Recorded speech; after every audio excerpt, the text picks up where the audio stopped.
My name is Natalie, and I am 33 years old. My daughter was burning up with a dangerous fever. Instead of helping, my mother-in-law ordered me to stay and cook for her wealthy guests, snapping at me to stop embarrassing the family. When I refused, my husband slapped me across the face and told me I owed them my obedience. I picked up my little girl, walked right out the front door, and made one single phone call that erased his entire financial empire. Before I continue this story, let me know where you are watching from in the comments below. Hit like and subscribe if you have ever had to stand up to toxic people who severely underestimated what you are capable of. The digital thermometer beeped a harsh, shrill sound in the quiet of the nursery. The glowing red numbers flashed 103 degrees Fahrenheit. My 4-year-old daughter Sophie was whimpering quietly against the damp bed sheets. Her tiny body was trembling. Her pale skin radiated a terrifying heat. Panic gripped my chest tight and unforgiving. I grabbed her pink winter coat from the closet as my hands shook violently. We needed to get to the emergency room immediately. I scooped her up securely in my arms. Her head fell heavily against my shoulder. I rushed down the sweeping mahogany staircase of our luxurious Chicago suburban home. As I reached the grand foyer, my mother-in-law, Caroline, stepped directly into my path. She was wearing a tailored designer suit and a string of heavy pearls. She looked every bit the pretentious socialite she prided herself on being. She held a stained chef apron in her perfectly manicured hands. "Where exactly do you think you are going?" she demanded, her voice sharp and cold. "Sophie is burning up," I said, trying to step around her. "I need to take her to the hospital right now." Caroline stepped sideways, blocking the heavy oak front door. "My country club board is arriving in 10 minutes, she snapped, thrusting the apron against my chest. "The caterers are running late with the appetizers. Get to the kitchen and stop embarrassing us with this dramatic act. You are acting like a hysterical child." I stared at her in utter disbelief. "My daughter is sick," I repeated, raising my voice. "Move out of my way, Caroline." Before she could respond, the heavy thud of leather shoes echoed from the hallway. My husband Preston strode into the foyer. He was adjusting the cuffs of his custom Italian shirt, reeking of expensive cologne and sheer arrogance. He did not even glance at our feverish daughter crying softly against my neck. "What is all this yelling?" Preston demanded, glaring at me. "Your wife is throwing a tantrum and refusing to help prepare for my guests," Caroline scoffed, playing the victim effortlessly. I turned to the man I had married. "Preston, Sophie needs a doctor. Please move your mother out of the way so I can leave." Preston did not look at Sophie. He looked at the apron on the floor, then at his mother, and finally at me. His eyes were devoid of any warmth. He raised his hand and struck me hard across the face. The sharp crack of the slap echoed off the marble floors. The force of it knocked me off balance. I stumbled backward, clutching Sophie tightly to protect her, my hips slamming against the entryway console table. A ringing sound filled my ears. I tasted copper as blood pooled at the corner of my mouth. Preston calmly pulled a silk handkerchief from his pocket and wiped his hand as if he had just touched something filthy. "I pulled you out of your pathetic student debt," he sneered, looking down at me with absolute contempt. "You were a nobody doing freelance bookkeeping when I found you. You owe this family your complete obedience. Do not ever disrespect my mother again. Now go to the kitchen and do what you are told." He turned his back on me, offering his arm to Caroline. They walked toward the formal dining room, already discussing the vintage wine they planned to serve, entirely unbothered by the violence that had just occurred. They expected me to cry. They expected me to break down, apologize, and scurry to the kitchen like the grateful, submissive charity case they always believed me to be. I did not shed a single tear. I slowly stood up straight, shifting Sophie securely into my arms. I wiped the blood from my lip with the back of my hand. The metallic taste in my mouth did not bring fear. It brought an overwhelming, icy clarity. For 3 years I had played the role of the quiet, unassuming wife, hiding my true identity to maintain peace. That peace was officially over. I pushed open the heavy front door and walked out into the freezing Chicago wind. I secured Sophie into her car seat in the back of my vehicle, wrapped my own coat around her shivering body, and got behind the wheel. As I pulled out of the gated driveway, I connected my phone to the Bluetooth system. I did not call the police. The police could only handle a domestic dispute. I wanted utter annihilation. I dialed a highly secure unlisted number.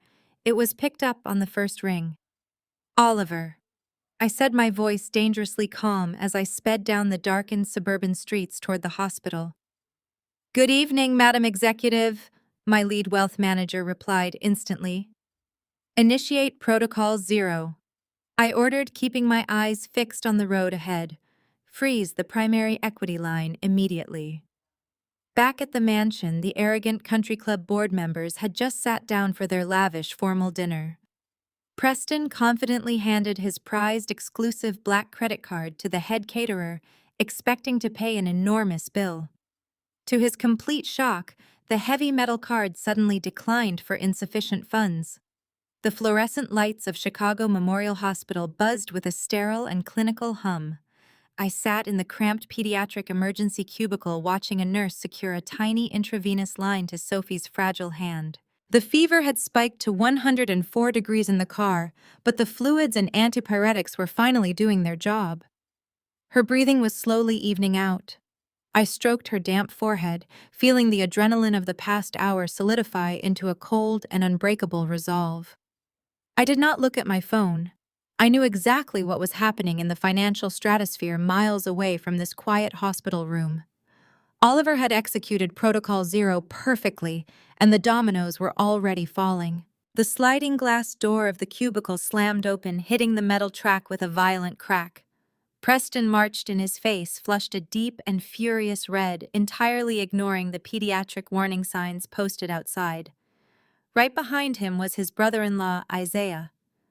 Isaiah was wearing a custom-tailored designer suit, looking every bit the high-rolling real estate developer he pretended to be to the Chicago elite. Neither man looked at the hospital bed. Neither man looked at the little girl attached to a heart monitor. Isaiah bypassed Preston and slammed his massive gold Rolex directly onto the plastic tray table next to Sophie's bed. The heavy metal clattered loudly against the plastic, making my daughter flinch in her feverish sleep. "What did you do to the company accounts?" Isaiah demanded, his voice echoing aggressively in the small medical space. My site manager just called me in an absolute panic. The primary supplier halted 36 cement deliveries for the downtown Skyline project. The foremen are standing around doing nothing. The bank said our corporate escrow line is completely locked. You fix this right now. I kept my eyes on Sophie. I picked up a small plastic cup of ice chips and a tiny plastic spoon. Preston stepped forward, pointing a shaking finger at my face. "My exclusive black card declined at the dinner table, Natalie. In front of the entire country club board of directors, a $5,000 catering bill, and I looked like a broke amateur begging for credit.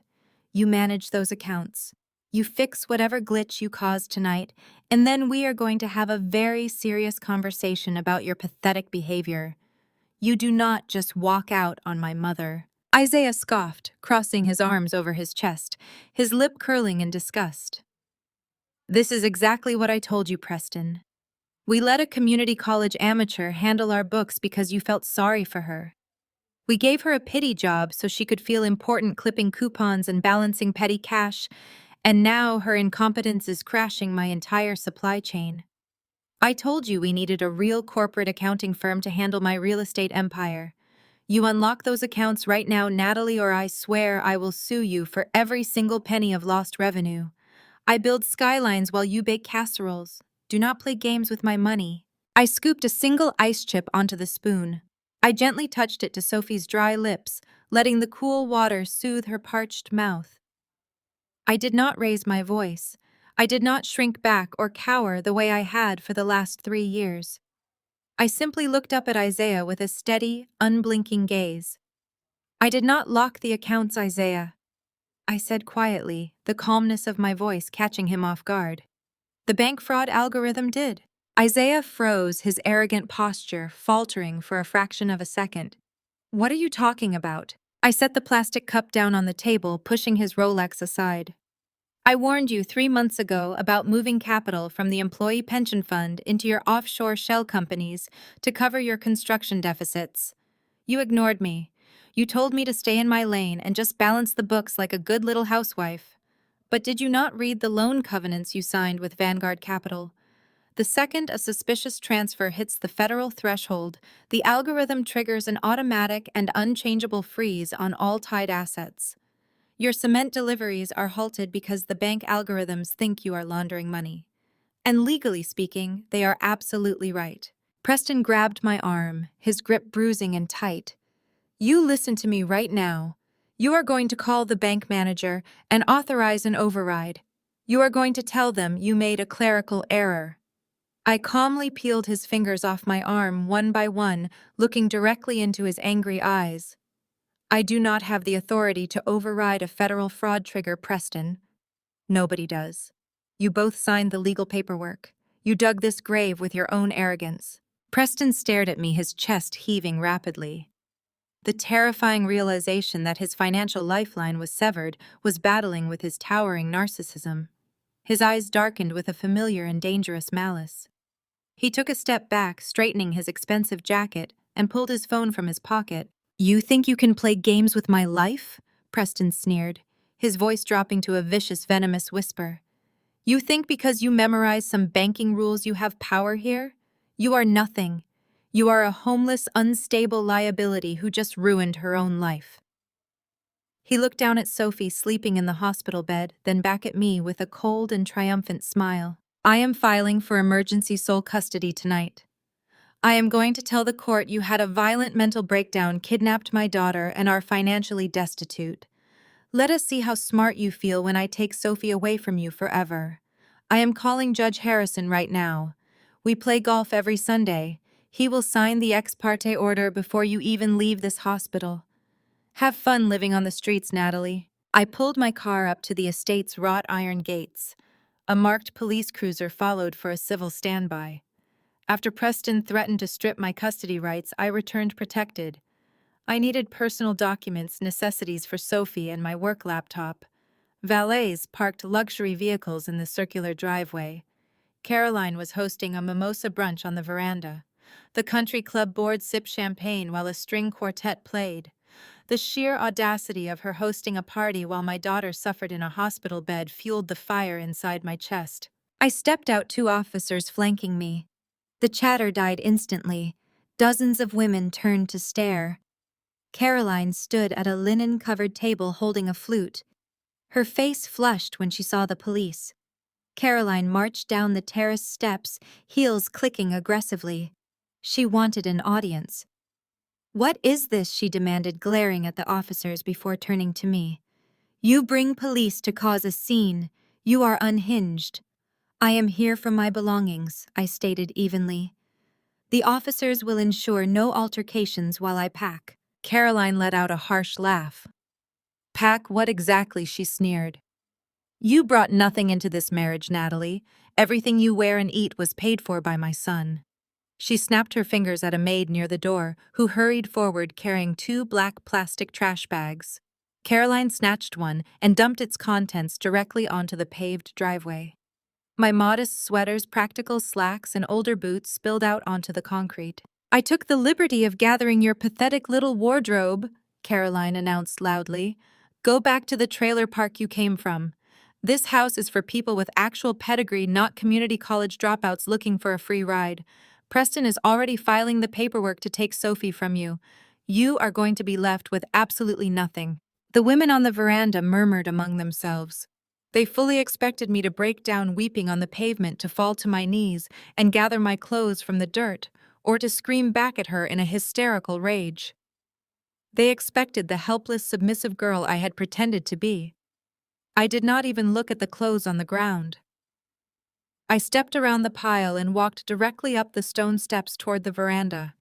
Caroline stepped back, startled by my complete lack of reaction. The police officers followed closely behind me, keeping Caroline from physically blocking my path. I walked straight to the elaborate mimosa cart stationed near the edge of the patio. I reached into my leather tote bag and pulled out a thick legal document bound in a heavy blue folder. The embossed seal of the Cook County Recorder of Deeds gleamed on the front page.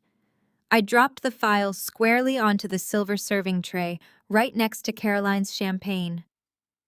The heavy thud of the paper silenced the string quartet completely.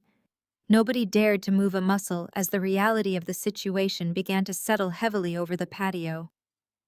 "What is this garbage?" Caroline hissed, marching up behind me. "That is a legally binding notice of transfer," I said, turning to face her with a calm smile. "Did you really think your son could maintain this lifestyle on his legitimate salary alone? Preston quietly remortgaged this entire estate 7 months ago to cover a massive, disastrous trade he made using leveraged funds. The bank labeled it toxic debt." Caroline stared at me, her eyes darting between my face and the thick blue folder. She opened her mouth to speak, but no words came out. "I bought that debt." I continued, my voice echoing clearly across the patio. "My firm purchased the note for pennies on the dollar after his lenders flagged his accounts for severe insolvency. This means I hold the deed. You are currently trespassing on my property. You have exactly 30 days to vacate the premises before I have the county sheriff physically remove you and all your antique furniture from my house." The color drained entirely from Caroline's face. The wealthy women seated at the brunch tables gasped audibly. One of them actually dropped her fork onto her china plate with a loud clatter. Caroline reached out with a trembling hand and flipped open the folder. Her eyes scanned the bold legal print and the undeniable signature of her son signing away the family estate. "This is a lie," Caroline shrieked, her voice cracking in panic. "This is a complete fabrication. Preston would never do this. He is a genius. You fabricated this to humiliate me." I leaned in slightly, lowering my voice so only she could hear the absolute finality in my tone. "Preston is a desperate fraud who stole from his own clients to pay for your country club memberships. And now I own the roof over your head." Caroline scrambled for her designer handbag resting on a nearby chair. Her hands shook violently as she pulled out her cell phone. She dialed Preston's number, pacing in tight, frantic circles while her friends watched in stunned silence. She put the phone on speaker, desperate to prove me wrong. "Preston," she cried out the second the line connected. "Preston, this lunatic is standing on my veranda claiming she owns our house. Tell me you did not sign away the estate. Tell me she is lying right now." Heavy, chaotic breathing echoed from the phone speaker. The sound of file cabinets slamming, men shouting, and papers tearing filled the air. "I cannot talk right now," Preston screamed, his voice distorted by pure terror. He was not trying to comfort his mother. He was not worried about losing the house. "Mother, hang up the phone. A team of federal auditors just walked into the lobby. They are seizing the servers." The line went completely dead with a sharp click. I smiled at Carolyn, turned swiftly on my heel, and walked straight into my house to pack. I packed exactly 2 suitcases. I took only what belonged to Sophie and the few documents I needed. The rest of the designer gowns and expensive jewelry Preston had bought to use me as his personal mannequin were left hanging in the closet. I did not need his money. I had my own. Within an hour, Sophie and I were safely inside our new residence. I spent the next 48 hours working from my home office, coordinating the final acquisition of Preston's toxic debt and watching the financial markets react to the federal audit of his firm. I knew Preston would not go down quietly. Narcissists never do. When cornered, they always strike at what they perceive to be your weakest point. For Preston, he thought my weakness was our daughter. 72 hours after I walked out of that suburban mansion, the private intercom on my wall chimed. It was Marcus, the head of security for the building. He informed me that my husband was standing in the lobby with 2 armed Chicago police officers, demanding immediate access to the premises. Preston had filed an emergency ex parte custody order. He told a judge that I had suffered a violent mental break, kidnapped our sick child, and was currently homeless and squatting in a commercial building. He demanded police assistance to retrieve his daughter from a dangerous environment. I instructed Marcus to hold them in the lobby. I checked on Sophie, who was happily painting at an easel in her custom-built playroom under the watchful eye of her private nanny. Her fever had completely broken the day before. I smoothed my tailored blazer, stepped into my private elevator, and pressed the button for the ground floor. The elevator doors slid open with a soft chime to reveal the expansive white marble lobby. Preston was pacing aggressively near the front desk. He looked slightly disheveled. His usually perfect hair was messy and his tie was loosened. The federal auditors must have kept him busy, but his arrogance remained fully intact. Two Chicago police officers stood a few feet away, looking incredibly out of place amid the imported Italian marble gold fixtures and armed private security personnel stationed at every exit. Preston had clearly given them a sob story on the ride over. She cannot even afford a babysitter, let alone provide a safe home for a sick child. Preston was telling the older officer, his voice dripping with condescension and fake concern. He laughed, a harsh, bitter sound. I had to pull her out of drowning student debt when we met. She is a community college amateur who clips coupons. She does not have the means to support a child in the city. She probably broke into this building to hide out in some vacant office space. You need to go up there and kick down whatever door she is hiding behind before my daughter gets hurt. When I stepped out of the private residential elevator, their attention immediately shifted to me. Preston turned, his face twisting into a triumphant sneer. He held up a thick stack of legal papers, waving them at me like a weapon. "It is over, Natalie," Preston shouted across the lobby, completely ignoring the wealthy residents passing by. "I have an emergency court order signed by Judge Harrison. You are going to hand over Sophie right now, and then you are going to a psychiatric ward.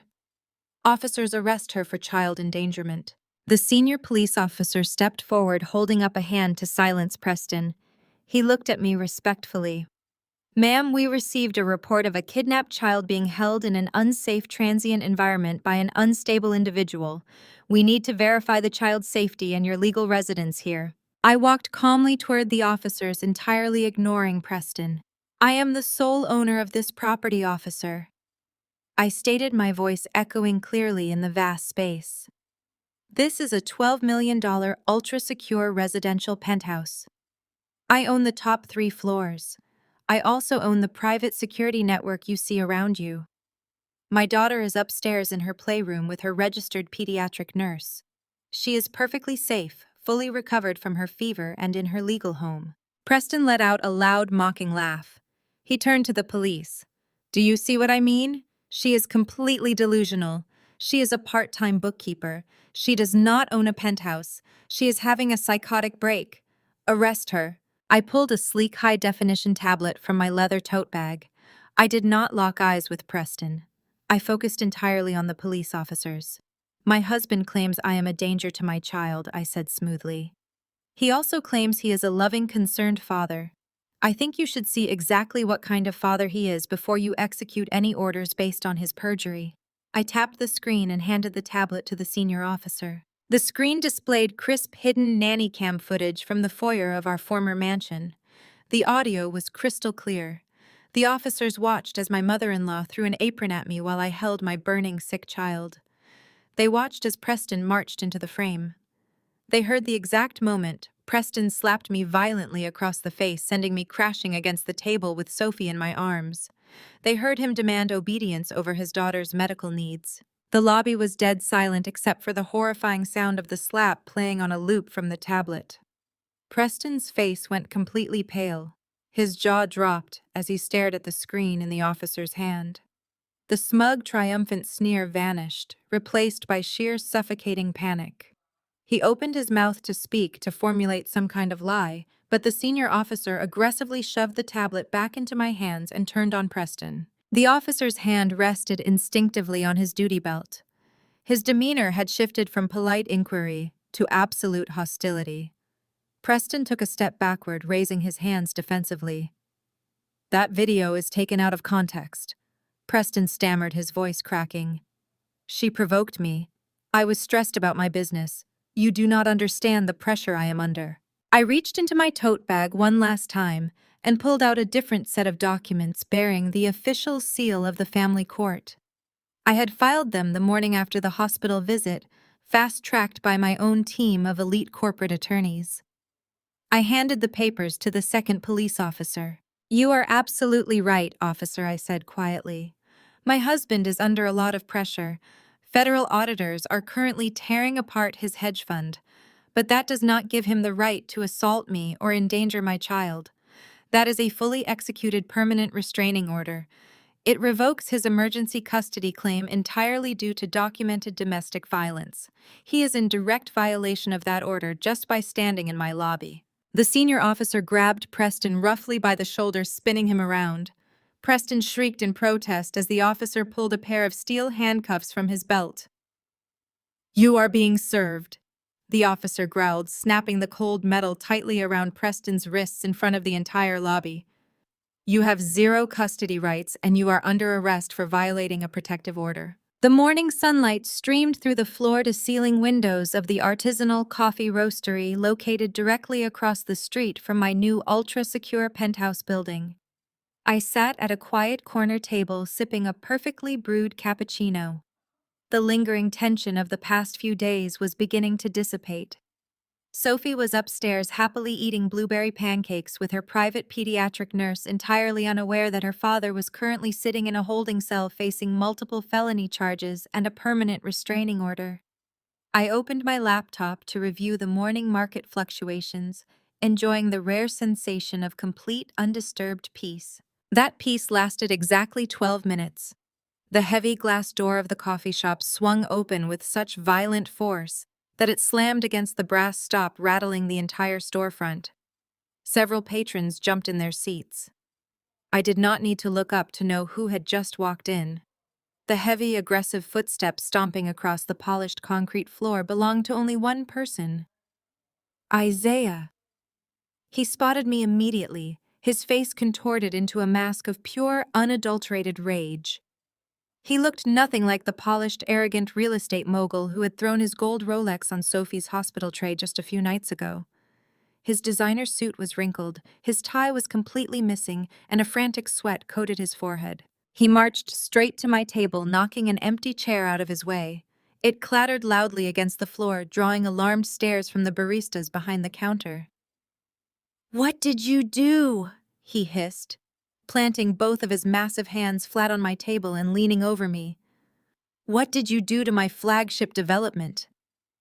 I took a slow, deliberate sip of my cappuccino, setting the ceramic cup down gently on its saucer. "I have no idea what you are talking about, Isaiah." "Do not play stupid with me, Natalie," he barked, his voice rising in volume and drawing more stares from the morning commuters.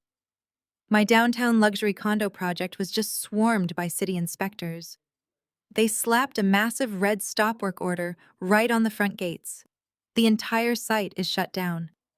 My investors are calling me, threatening to pull hundreds of millions of dollars in backing, and the city commissioner told my foreman that our tax permits and zoning clearances were never filed. "You were handling those books. You were supposed to file those permits last month." I looked at him, completely unfazed by his towering, aggressive posture. He sneered, his upper lip curling in absolute disgust as he leaned his face inches from mine. "You think because you married into wealth you can play with my empire. You think you can use your little bookkeeping gig to settle some petty family score because Preston put you in your place. Let me remind you who you are. I build skylines. You bake casseroles. You are going to march down to the city planning office right now, admit your gross administrative negligence, and fix this. If you do not, I will personally sue you into permanent bankruptcy. I will make sure you never see the light of day outside a courtroom." I slowly reached into my leather tote bag, resting on the chair beside me. I did not tremble. I did not shrink away from his menacing shadow. I pulled out a thick manila folder and dropped it squarely onto the table between us. "I didn't forget the permits, Isaiah," I said, my voice eerily calm and carrying clearly across the quiet cafe. "I refuse to file falsified environmental reports. The EPA is already digging up your foundation." Isaiah froze, his eyes darting from my face to the closed folder. His chest stopped heaving as the breath caught in his throat. I opened the folder, revealing the documents inside. "You bought that prime waterfront property for a fraction of its market value because it was zoned as a brownfield site. The soil was severely contaminated with industrial runoff. You paid a shady private firm to forge clean soil samples so you could bypass the million-dollar remediation process and start pouring concrete for luxury condos. You handed me those forged reports and told me to file them with the city tax and zoning boards, assuming I was too stupid to read the actual geographic surveys. I slid a copy of a federal receipt across the table. I submitted the real soil samples directly to the federal authorities. They are treating your flagship development as a hazardous waste crime scene. You are not just facing angry investors. You are facing federal environmental felonies. You knowingly endangered the public to save your profit margins. The color completely drained from Isaiah's face. He stumbled backward, his hands falling away from my table as if the wood had suddenly caught fire. The arrogant real estate titan crumbled before my eyes, replaced by a terrified, cornered criminal. He opened his mouth to speak, but only a choked, breathless sound escaped. His phone began vibrating violently in his pocket. He pulled it out, staring at the caller ID with wide, terrified eyes. It was his lead defense attorney. He turned and sprinted out of the coffee shop without saying another word, nearly tripping over the doorframe in his blind panic to escape. I watched him run until he disappeared. I closed the folder, picked up my cappuccino, and savored the espresso. My phone vibrated. The screen lit up with the name Diana. It was Preston's sister, Isaiah's wife. I let it ring twice before tapping the screen to answer. Natalie. Diana sobbed into the receiver, her voice high and completely hysterical. Natalie, please, you have to help us. I know you and Preston are fighting, but Isaiah and I have always been good to you. I need a loan. I just need $100,000 right now to pay our lawyers. The IRS just raided our house and froze every single one of Isaiah's assets. I listened to Diana weeping through the phone speaker. She begged for $100,000, crying that the federal government had frozen every single account tied to Isaiah. Her tears did not move me. I calmly pressed the red button to end the call, silencing her frantic pleas instantly. My phone slipped back into my pocket. Isaiah and Diana had built their lavish lifestyle on a foundation of absolute fraud, and gravity was finally collecting its due. I had no pity left for anyone in that family. I focused my attention on the rest of my day. The afternoon sun hung high over the elite private preschool located in the heart of the Gold Coast. I parked my vehicle along the tree-lined street, watching the fleet of luxury SUVs and black cars gather for the afternoon dismissal. Wealthy mothers in designer activewear congregated near the wrought iron gates, clutching expensive coffees and exchanging polite, meaningless gossip.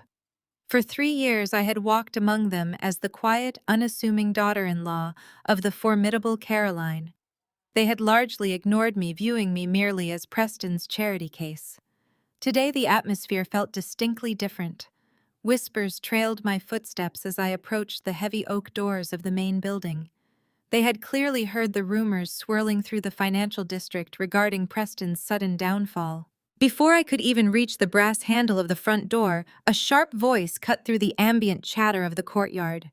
Caroline stepped out from behind a large stone planter, physically blocking my path to the school entrance. She wore a tailored, cream-colored suit and oversized sunglasses, a desperate attempt to project her usual dominance. However, the facade was cracking. Her hands gripped a designer clutch so tightly her knuckles were white, and a thin sheen of nervous sweat glistened on her forehead. The usual crowd of society mothers noticed the confrontation immediately, their conversations halting as they turned their heads to watch the drama unfold. Caroline leaned in close, her designer perfume failing to mask the sour scent of her absolute panic. "I am giving you one last chance to fix this disaster," Caroline hissed, her voice trembling with suppressed rage. She unsnapped her clutch and pulled out a crisp, folded piece of paper. She shoved it aggressively against my chest. I looked down without taking it from her shaking hand. It was a cashier's check made out to me for $50,000. Alongside it was a thickly stapled legal document. "You are going to take this money," Caroline ordered, her eyes darting nervously toward the watching crowd before snapping back to my face. You are going to sign this post-nuptial agreement, drop this ridiculous charade about owning my house, and you are going to call off your lawyers. You have caused enough embarrassment for 1 week." I stared at the check, genuinely amused by her profound delusion. "Take the money," Caroline whispered, stepping even closer, her voice dropping to a vicious, venomous pitch. "A woman of your class will never survive a high society divorce. You do not have the stamina or the pedigree to fight us in court. Take the cash, pack your cheap bags, and leave Chicago before Preston absolutely destroys you." I did not blink. I slowly raised my hands, took the cashier's check, and the legal document from her trembling fingers. Caroline let out a heavy sigh of relief, visibly relaxing her shoulders, assuming she had successfully intimidated me back into submission.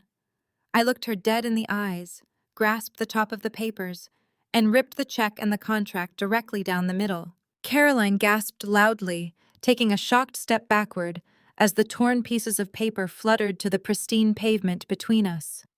"Are you completely insane?" she shrieked, momentarily forgetting her audience. I reached into my leather tote bag and retrieved a single neatly printed piece of paper. I did not shove it at her. I held it out politely, forcing her to look at the letterhead. It bore the prestigious crest of the Oak Brook Country Club. I smiled, my voice carrying clearly in the quiet courtyard. "I just paid your $25,000 country club membership dues," I announced, watching the blood drain completely from her face. "They were about to publicly revoke your access today due to insufficient funds." The board was drafting the expulsion letter when my financial manager called them. "You are welcome." Caroline stood completely paralyzed, her mouth opening and closing silently like a suffocating fish. She slowly turned her head, realizing the absolute horror of her immediate surroundings. The silence in the courtyard was deafening. Every single wealthy mother standing by the gates had heard my words with pristine clarity. These were the exact women Caroline played tennis with every single Tuesday afternoon. These were the women she hosted at extravagant charity luncheons to maintain her powerful social standing. These were the women she desperately needed to impress to secure her flawless reputation within the local Chicago elite. Now they were actively murmuring behind their manicured hands, stepping slightly away from her. They were exchanging knowing, judgmental glances about her impending bankruptcy and undeniable ruin. Caroline realized in a massive wave of utter terror that her absolute worst nightmare had just come entirely true. She was entirely exposed, entirely broke, and publicly humiliated without any avenue of escape. She looked back at me, tears of ultimate defeat finally welling in her heavily mascaraed eyes. She had spent her entire adult life tormenting people she considered to be beneath her station, wielding her immense financial privilege like a weapon to crush any opposition. Now the very weapon she had used to humiliate me was stripped away, leaving her with absolutely nothing. I stepped around her shaking figure and walked peacefully into the preschool to collect my brilliant, beautiful daughter. Our brand new, absolutely incredible life together was truly just beginning today, right now. The heavily fortified security doors of my penthouse slid open with a soft mechanical hum, revealing Diana standing in the private foyer. The sister of my estranged husband looked entirely out of place against the backdrop of my imported modern art and sleek glass walls. She clutched an oversized, brightly colored stuffed bear to her chest, using it like a shield. Her eyes darted nervously around the expansive living space, taking in the panoramic views of the Chicago skyline. She had clearly expected to find me cowering in some dark, depressing apartment, not residing in a $12 million fortress of absolute luxury. Natalie, Diana cooed, forcing her face into a mask of exaggerated sympathy. She rushed forward, her designer heels clicking frantically against the hardwood floor. She practically shoved the stuffed bear into my arms. "I brought this for little Sophie. How is the poor darling doing? I know the hospital visit must have been absolutely terrifying for both of you." I stood completely still, letting the bear rest awkwardly against my side. I did not offer her a drink. I did not invite her to sit on the custom Italian leather sofa. I simply waited for the inevitable performance. Sophie is perfectly fine, I replied, keeping my voice entirely devoid of emotion. She is upstairs with her tutor. Why are you here, Diana? You have never visited me a single day in your life without a selfish motive. Diana let out a dramatic, trembling sigh, placing a manicured hand over her heart. She adopted a look of profound sorrow. I came because I am worried about you, Natalie. Preston was always so aggressive, so relentlessly controlling. I see that now. I totally support you leaving him. You deserve so much better than the abuse he put you through. The sheer audacity of her lie was almost breathtaking. For 3 years, Diana had sat at the family dining table laughing openly as Preston belittled my intelligence and mocked my background. She had never once spoken a single word in my defense. I watched her closely, waiting for the pivot. I knew it was coming. Narcissists cannot maintain a selfless facade for more than a few minutes. Diana shifted her weight, glancing nervously toward the sleek kitchen island, where my silver laptop sat open, surrounded by stacks of financial documents and legal briefs regarding their crumbling empires. But Natalie, Diana whined, her voice taking on a desperate, pleading edge. I know you are furious with Preston and Caroline, and they absolutely deserve it.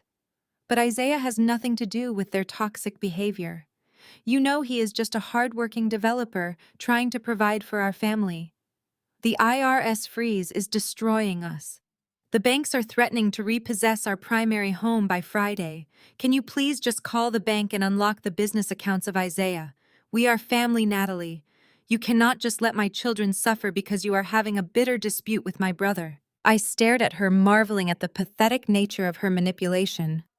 I will go check if Sophie is finished with her lesson, I said smoothly, turning my back on her. I walked toward the spiral staircase, making sure my footsteps sounded heavy and deliberate. The moment I rounded the corner and stepped out of her direct line of sight, I stopped. I pulled my phone from my pocket and accessed the live feed from the security camera, hidden discreetly in the ceiling fixture directly above the kitchen island. The high-definition video displayed Diana instantly dropping her tearful victim act. The camera captured her moving with frantic, desperate speed. She darted toward my open laptop. Her hands shook as she pulled a small silver flash drive from the pocket of her tailored jacket. She was not here to beg for mercy. She was here on a reconnaissance mission for her husband and brother. They wanted my passwords, my server access codes, and any digital leverage they could find to stop the financial hemorrhage I had inflicted upon them. I watched her jam the drive into the side of the computer, her eyes darting nervously toward the staircase as the data transfer initiated. I waited exactly 45 seconds, just long enough for the progress bar on her screen to hit 100%. Then I stepped back around the corner. Diana flinched violently, ripping the flash drive from the port and shoving it deep into her pocket. She spun around, pasting that fake sympathetic smile back onto her face, her breathing shallow and rapid. Is Sophie coming down? She asked, her voice cracking slightly. I walked slowly back to the kitchen island, closing my laptop with a soft, decisive click. No, I replied evenly. She is busy, and so am I. Diana swallowed hard, backing away toward the private elevator. Well, I should probably get going anyway. Please think about what I said, Natalie. Isaiah really needs those accounts unlocked. I leaned against the marble counter, crossing my arms. I know exactly what you just did, Diana. I saw you slip that flash drive into my computer. She froze, the color draining from her cheeks. Her mouth opened, ready to spew a defensive lie, but I cut her off. I let you take it, I said, smiling coldly.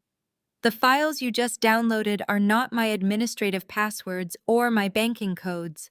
Diana clutched her pocket, her eyes widening in pure terror. What is on this drive? She demanded, her voice dropping the sweet facade entirely. It is the definitive proof of the offshore accounts of your husband, I stated clearly. The private accounts he hid from you and the federal government. The accounts he used to siphon money out of your joint properties. You can show yourselves out. The elevator doors opened, and Diana stumbled inside, clutching her pocket as if it burned.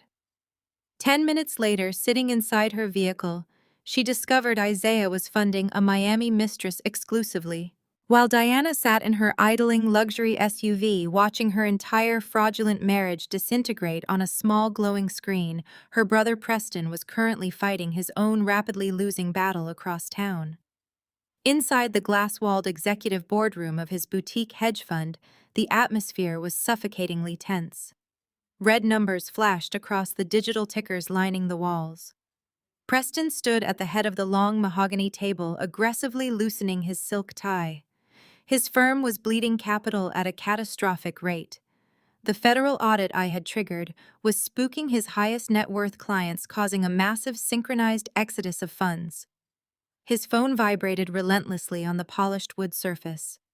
The caller ID flashed between his criminal defense attorney, his divorce lawyers, and frantic text messages from his mother, Caroline. He ignored all of them.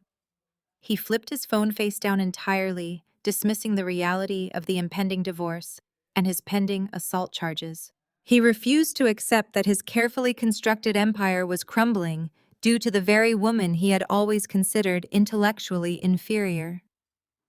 I had spent the last 3 years quietly building my own corporate leverage, strategically positioning myself to acquire the exact financial institutions he so desperately worshipped. He never noticed my ambition, assuming I was nothing more than a simple bookkeeper. Preston looked at his 3 senior partners, all of whom were sweating through their expensive suits. "We are hemorrhaging clients," one partner stated, his voice tight with panic. "The rumors about the federal probe are everywhere, Preston. We have lost 3 key accounts this morning alone." Preston slammed his fist against the mahogany, silencing the room instantly. "Stop panicking like amateurs," Preston barked, leaning forward and resting his knuckles on the table. "The market operates on perception, and we are about to change the perception entirely. We are 30 minutes away from the most lucrative pitch of our careers. Vanguard Apex Capital is looking to allocate $400 million today. That is our lifeline. We secure this capital and the audit becomes a minor speed bump." A second partner wiped his forehead nervously. "What about the legal trouble with your wife? The tabloids are already circling."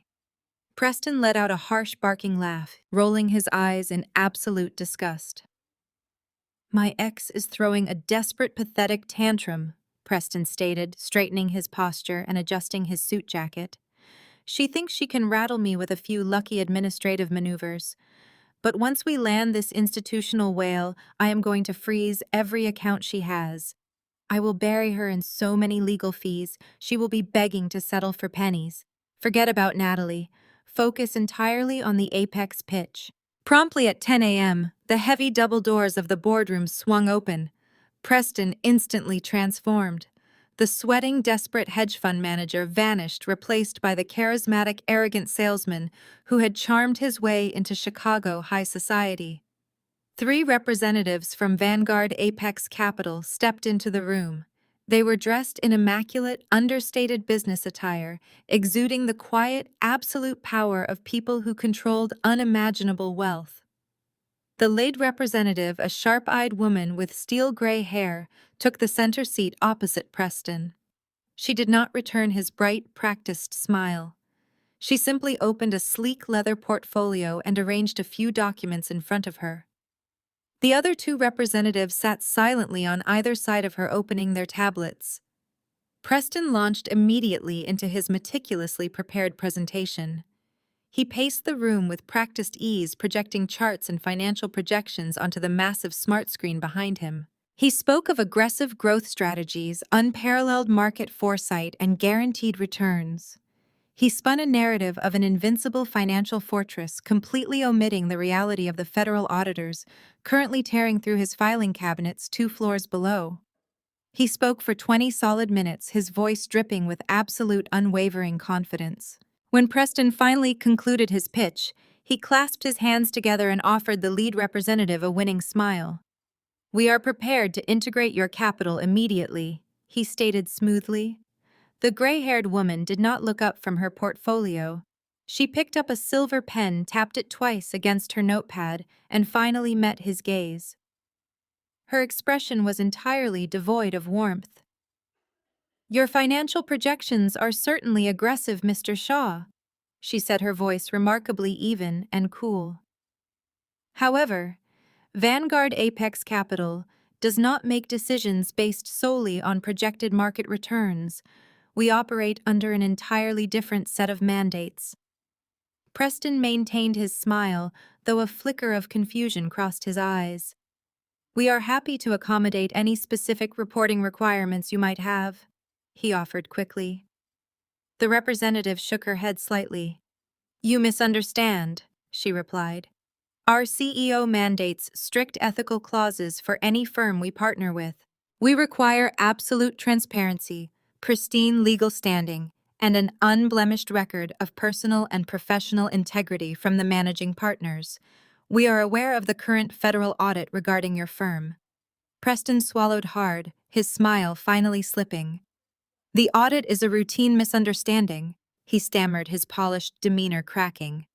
"It will be resolved within the week. I assure you our integrity is absolute." The lead representative closed her portfolio. "That is not for me to decide," she stated firmly. "Because of the magnitude of this allocation and the concerning rumors surrounding your current legal status, our CEO requested to evaluate this pitch personally. She will be joining us right now via video link to make the final determination." The representative reached out and tapped a button on the conference table console. The massive smart screen behind Preston instantly went black, cutting off his financial projections. A soft chime echoed through the silent boardroom. The screen flickered back to life. Preston turned around to face the monitor, his confident posture completely collapsing. I was sitting perfectly upright in the high-backed leather chair of the Vanguard CEO, wearing a pristine black blazer, staring dead into his terrified eyes. The silence inside the glass-walled boardroom was absolute, stretching so tight it threatened to snap. Preston stared at the massive smart screen, his perfectly styled hair suddenly looking slightly disheveled as the blood drained entirely from his face. I sat comfortably in the high-backed leather chair of the Vanguard Apex Capital Chief Executive Officer, gazing directly into the camera. I wore a tailored black blazer and a completely neutral expression. "Turn it off." Preston finally choked out, his voice cracking violently. He spun around, slamming his fist hard against the edge of the conference table.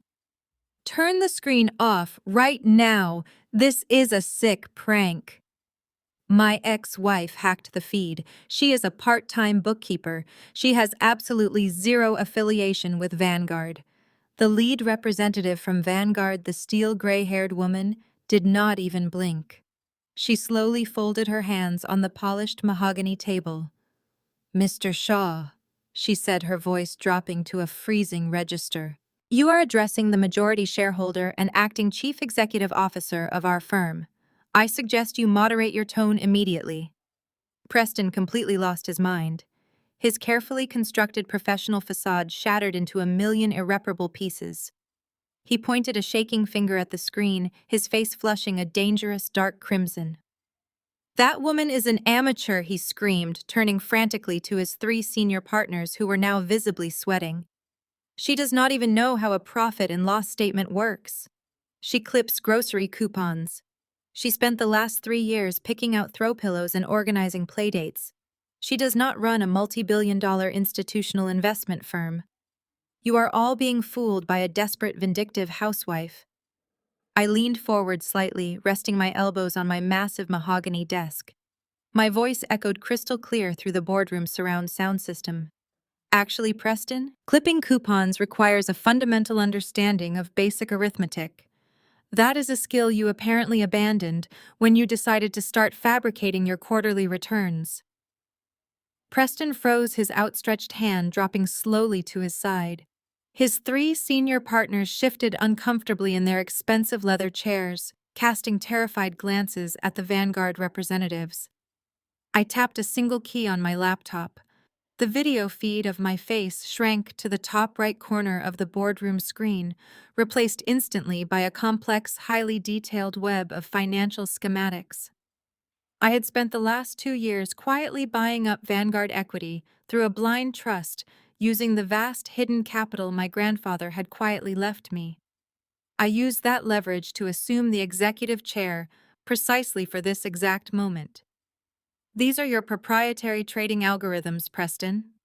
I explained, my voice steady and unyielding. The screen displayed dozens of overlapping accounts, offshore wire transfers, and heavily redacted shell corporations. For the past 18 months, you have been bleeding client capital to cover massive, unprecedented losses in the global tech sector. To hide those catastrophic failures from your investors, you implemented a rudimentary textbook Ponzi structure. That is a complete fabrication. Preston shouted, his voice echoing with absolute desperation. Those are doctored documents. You are committing corporate espionage. I ignored his hysterical outburst, tapping another key. A new set of documents appeared on the screen, highlighted in bright, undeniable crimson. You used incoming capital from new clients to pay the fabricated returns of your older investors, I continued smoothly. But a Ponzi scheme requires a place to wash the diverted funds. You could not use standard offshore accounts without triggering federal alerts. So you used family. Preston gripped the edge of the conference table, his knuckles turning stark white. He looked like a man standing on the trapdoor of a gallows. You funneled $90 million through the real estate shell companies owned by your brother-in-law Isaiah, stated, bringing up the exact wire transfer receipts. You pumped the stolen money into his downtown luxury condo development, masking the transfers as high-yield property investments.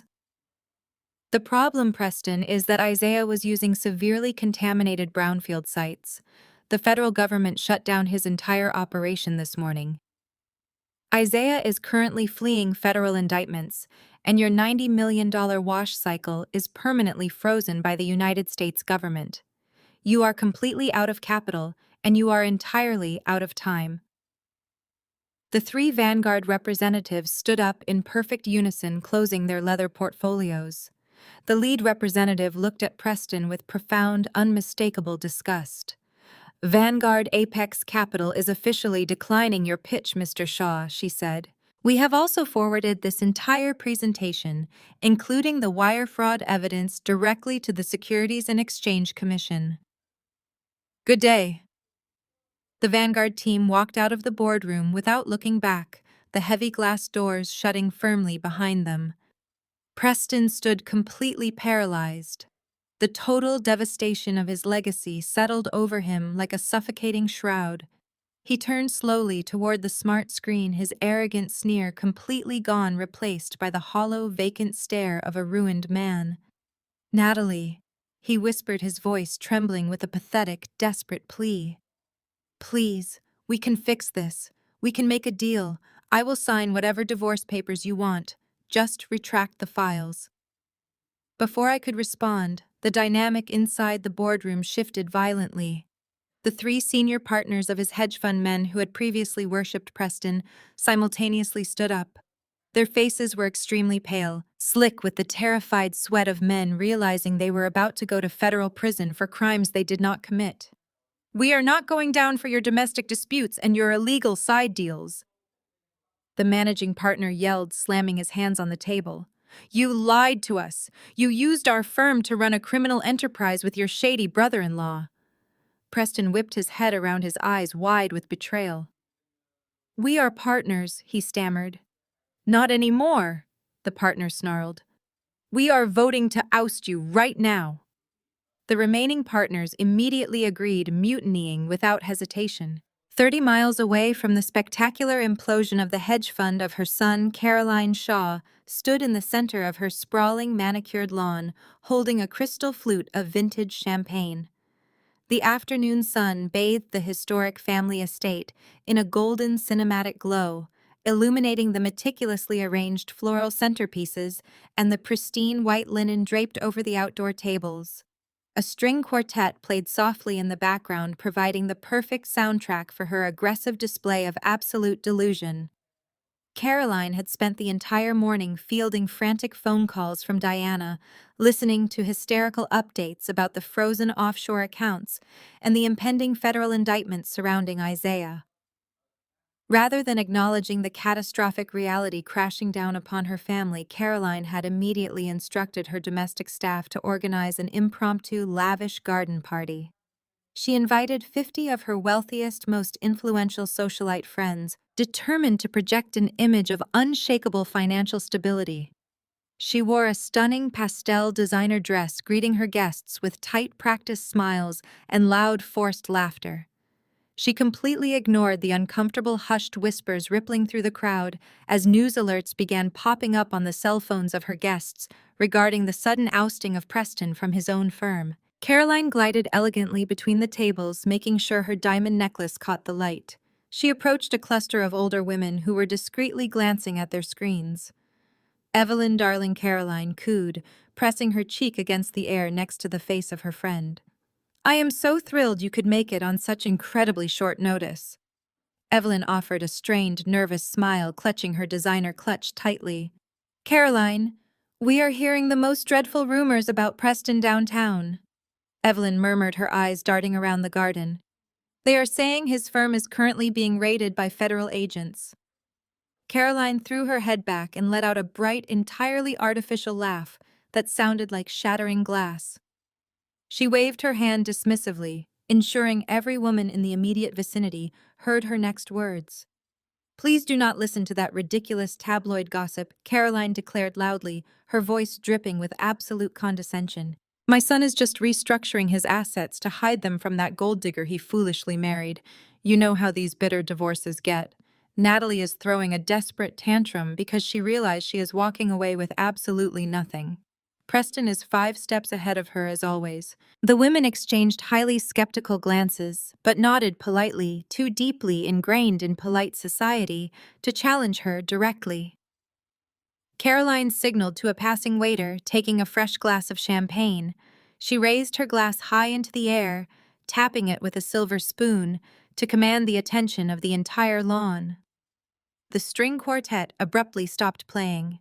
The low murmur of conversation instantly died out. Friends Caroline called out, projecting her voice across the expensive landscaping. I want to propose a toast to family, to unyielding prosperity, and to cutting the dead weight from our lives. She smiled triumphantly, utterly convinced her performance had successfully extinguished the rumors.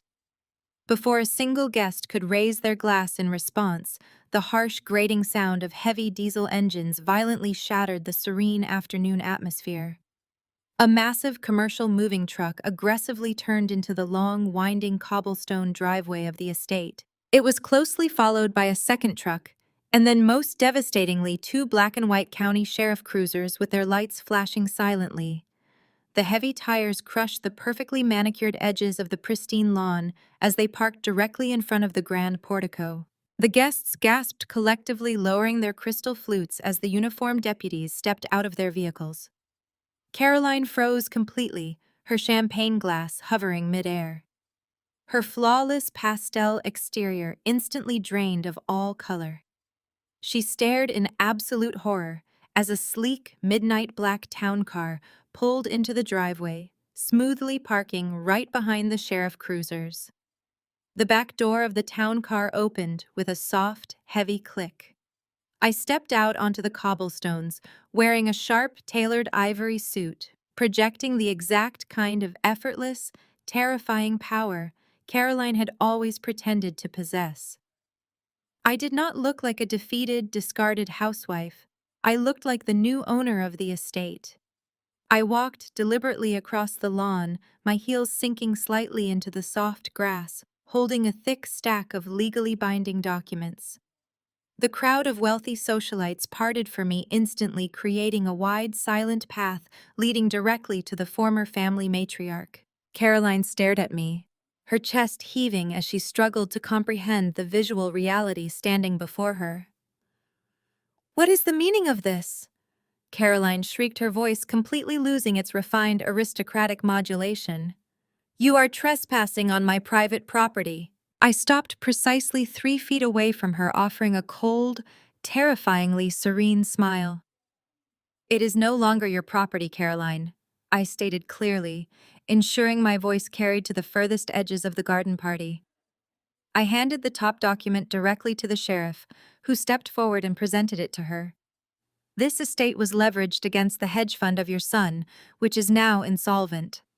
As the primary creditor who absorbed that debt this morning, I am the new legal owner.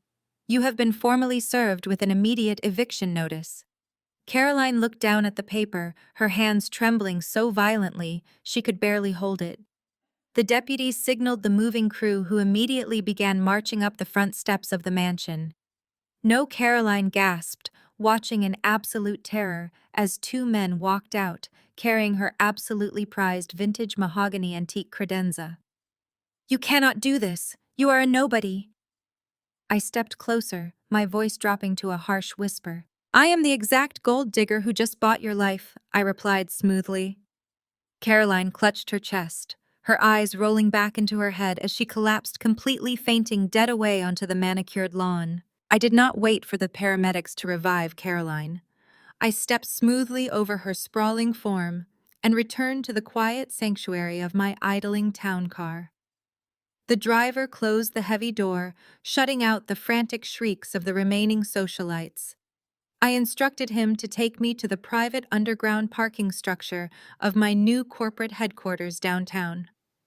The acquisition of the estate was incredibly satisfying, but the meticulous dismantling of their toxic empire still had one final desperate loose end. Isaiah had spent the morning watching his fraudulent shell companies disintegrate under a massive federal lockdown. I knew a cornered narcissist would inevitably seek retaliation. I just needed to be in the right place to receive it. The town car descended into the concrete depths of the secure executive garage. I dismissed my driver, watching the taillights fade around the ramp, leaving me perfectly alone in the dimly lit, echoing structure. I walked deliberately toward the private elevator bank, my footsteps sharp and rhythmic against the polished cement. A sudden erratic scraping sound echoed from behind a thick concrete pillar. Isaiah stepped out from the heavy shadows, physically blocking my direct path to the elevator door. He looked absolutely horrific.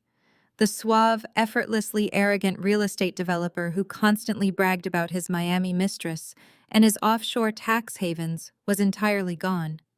His extremely expensive custom suit was severely wrinkled, his tie was ripped open, and his face was slick with an unhealthy, terrified sweat. He practically vibrated with aggressive, panicked energy. He darted his eyes around the empty parking garage, making sure we were entirely alone before stepping uncomfortably close into my personal space. You really thought you could just wipe us out and walk away clean? Isaiah snarled, his voice a ragged, desperate hiss. You thought you could just destroy my life, bankrupt my companies, and buy the family estate without facing any consequences. I stood my ground, clutching my leather briefcase, my expression remaining completely neutral. I stepped back, establishing a firm boundary. You destroyed your own life, Isaiah, I stated evenly. You chose to launder stolen hedge fund capital through contaminated brownfield sites. You chose to steal from the federal government. I merely expedited your inevitable collapse. Isaiah let out a sharp, hysterical laugh, violently running a shaking hand through his disheveled hair. He reached into his deep, ruined suit jacket pocket. He pulled out a thick, crumpled manila envelope. He shook it aggressively in my face, his eyes wide with a manic, threatening gleam. You are not walking away from this, Natalie, he spat, spittle flying from his lips. I am not going to federal prison alone. You were the primary bookkeeper for 3 of those shell companies. You processed the transfers. You managed the offshore accounts for Preston. I have the digital footprints, the internal emails, and the detailed financial ledgers. I have every single document tying you directly to the massive fraud. He took another slow, threatening step forward. You think you're untouchable? I'll drag you down with me. You signed the ledgers. You are just as guilty as the rest of us. And I am handing this envelope directly to the federal prosecutors unless you wire $50 million to an untraceable account in the Cayman Islands right now. You are going to fund my exit strategy, or we are sharing a cell block. I looked at the crumpled envelope trembling in his sweaty hand, and then I looked up directly into his bloodshot, terrified eyes. I did not flinch. I did not ever step away or back. I let a cold, calculated smile slowly spread across my face, watching his brief flash of triumphant confidence falter instantly. "You really are an amateur, Isaiah," I said smoothly, my voice echoing off the harsh concrete walls. "I didn't sign anything, Isaiah. I submitted a formal whistleblower report to the SEC 18 months ago. Every error you forced me to make was federally documented. Every illicit wire transfer you ordered and every offshore account you attempted to hide was recorded in real time. I did not accidentally stumble into those severe bookkeeping errors. I specifically engineered every single one myself. I designed them to trigger the exact federal algorithms necessary to initiate the raid you experienced this morning." Isaiah froze completely. The color drained entirely from his flushed face, leaving him a sickly pallid gray. The manila envelope slipped slightly in his grasp. "What are you talking about?" He choked out, his voice, suddenly, very small and incredibly fragile. "You cannot be a whistleblower. You do not have the clearance."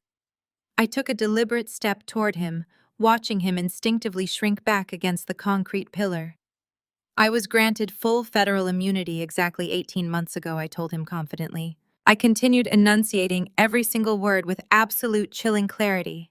"I sat at your dining room table listening to you mock my intelligence while I actively fed your encrypted server access codes directly to the FBI. They allowed you to continue operating your fraudulent shell companies solely because I was actively building a massive, undeniable racketeering case against you and Preston. You do not have any leverage, Isaiah. You have a handful of forged ledgers that the federal prosecutors already know you fabricated to frame me."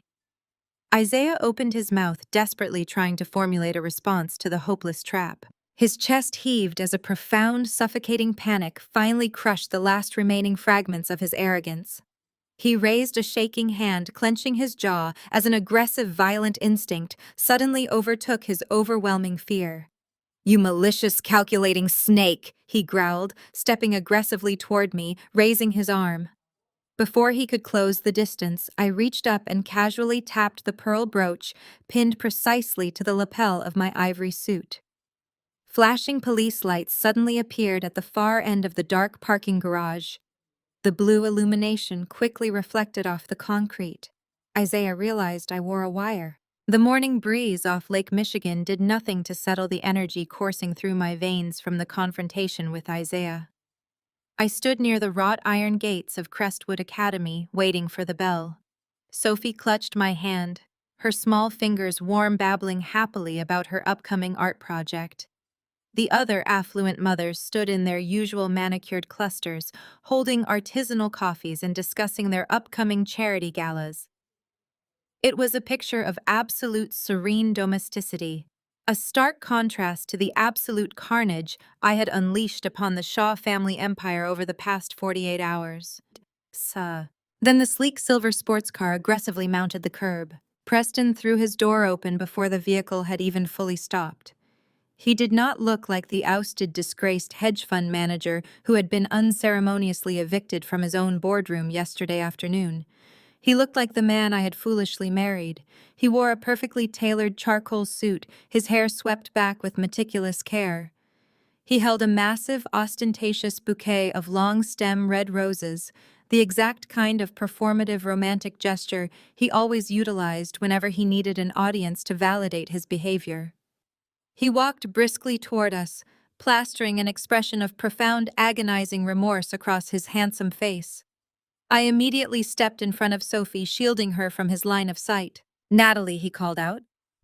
His voice pitched perfectly to ensure every single mother within a 50-foot radius turned to watch the unfolding drama. "Please, just listen to me." I did not move. I did not break eye contact. The other parents fell completely silent, their eyes darting eagerly between the ruined financial titan and his supposedly discarded wife. Preston stopped a few feet away, his chest heaving as he put on the performance of a lifetime. He looked at the ground, letting out a ragged, trembling sigh before dropping dramatically onto one knee right there on the pristine sidewalk. He held the roses out toward me, looking up with eyes swimming in manufactured tears. "I was stressed," Preston pleaded, his voice cracking with artificial emotion. "I am sorry for the slap. You know I love you and Sophie. Let us be a family again." A collective gasp rippled through the audience of wealthy mothers. He had calculated this move perfectly. By publicly admitting to a moment of physical violence masked entirely as an anomaly born from immense professional pressure, he was forcing me into the role of the unforgiving, heartless woman if I rejected his profound public contrition. He expected me to crumble under the social pressure to take the flowers, to step back into the shadows of his control, just to avoid a public scandal. He expected the old Natalie, the quiet, obedient wife, who would absorb his cruelty to maintain the illusion of a happy home. He was staring at a completely different woman. I stared down at him, my expression entirely devoid of warmth, sympathy, or fear. The silence stretched until it became physically uncomfortable for everyone watching. I slowly reached out and took the massive bouquet of roses from his trembling hands. Preston let out a long, shaky breath of visible relief, his posture relaxing slightly as he prepared to stand up and pull me into a victorious embrace. He thought he had won. He thought the performance had worked. Instead of stepping toward him, I turned sharply on my heel. I walked 3 deliberate steps toward the heavy municipal trash receptacle situated next to the academy gates. Without a single word or a moment of hesitation, I shoved the entire expensive bouquet deep into the garbage bin, letting the vibrant red petals disappear beneath a stack of discarded coffee cups. I turned back to face him, wiping my hands together. Preston remained frozen on one knee, his mouth slightly open, the relief instantly draining from his face. "You did not come here for Sophie?" I stated, my voice ringing out with terrifying icy clarity across the silent courtyard. "You came here because your passport was flagged at the airport this morning." Preston flinched, as if I had struck him across the jaw. The sympathetic whispers of the surrounding mothers instantly morphed into sharp, scandalized murmurs. I took a slow step toward him, staring down at the man who had tormented me for years. "You tried to board a private charter to Zurich at 6 a.m.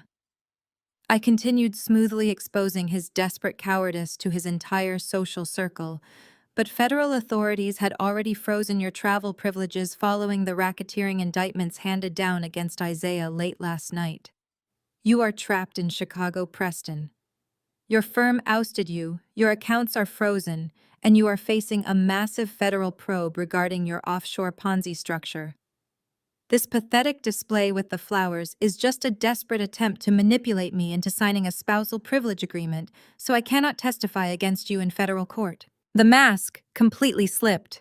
The performative remorse vanished entirely from his eyes, replaced instantly by a dark, consuming feral rage. The charming, contrite husband was gone, leaving only the cornered, vicious narcissist underneath. His face flushed a dark, violent crimson, his hands balling into tight fists at his sides as he pushed himself up from the pavement. "You vindictive, ungrateful, psychotic witch!" Preston roared, his voice completely losing its refined modulation. He lunged forward, throwing his entire body weight toward me with his hands raised, no longer caring about the audience, no longer caring about the consequences. He just wanted to break me. He never made it past the second step. 2 massive figures materialized instantly from the sleek black SUV, parked inconspicuously across the street. Before Preston could even fully register their sudden movement, my private security detail intercepted him. The lead guard hit Preston precisely in the chest, utilizing a brutal tackle that lifted the disgraced hedge fund manager entirely off his feet and slammed him violently face first into the unforgiving concrete pavement. The heavy thud of Preston hitting the pavement silenced the remaining gasps from the preschool courtyard. I did not even blink as my lead security guard pinned my ex-husband to the concrete, smoothly applying a wrist lock that rendered Preston completely immobile. Sirens wailed in the distance, growing rapidly louder as the municipal police responded to the alert. My detail had triggered moments before Preston even initiated his pathetic charge. I turned my back on him without a single word, taking Sophie by the hand and walking calmly toward my waiting vehicle. I settled Sophie into her car seat with a reassuring smile, completely ignoring the frantic shouting of the disgraced hedge fund manager as law enforcement officers forcefully hoisted him from the ground and shoved him into the back of a squad car. The drive to my new corporate office was peaceful, the quiet hum of the engine serving as a stark contrast to the absolute wreckage I had left in my wake. Exactly 3 weeks later, the pristine silence of the Vanguard Apex Capital lobby was shattered. I stood on the interior balcony, looking down at the white marble.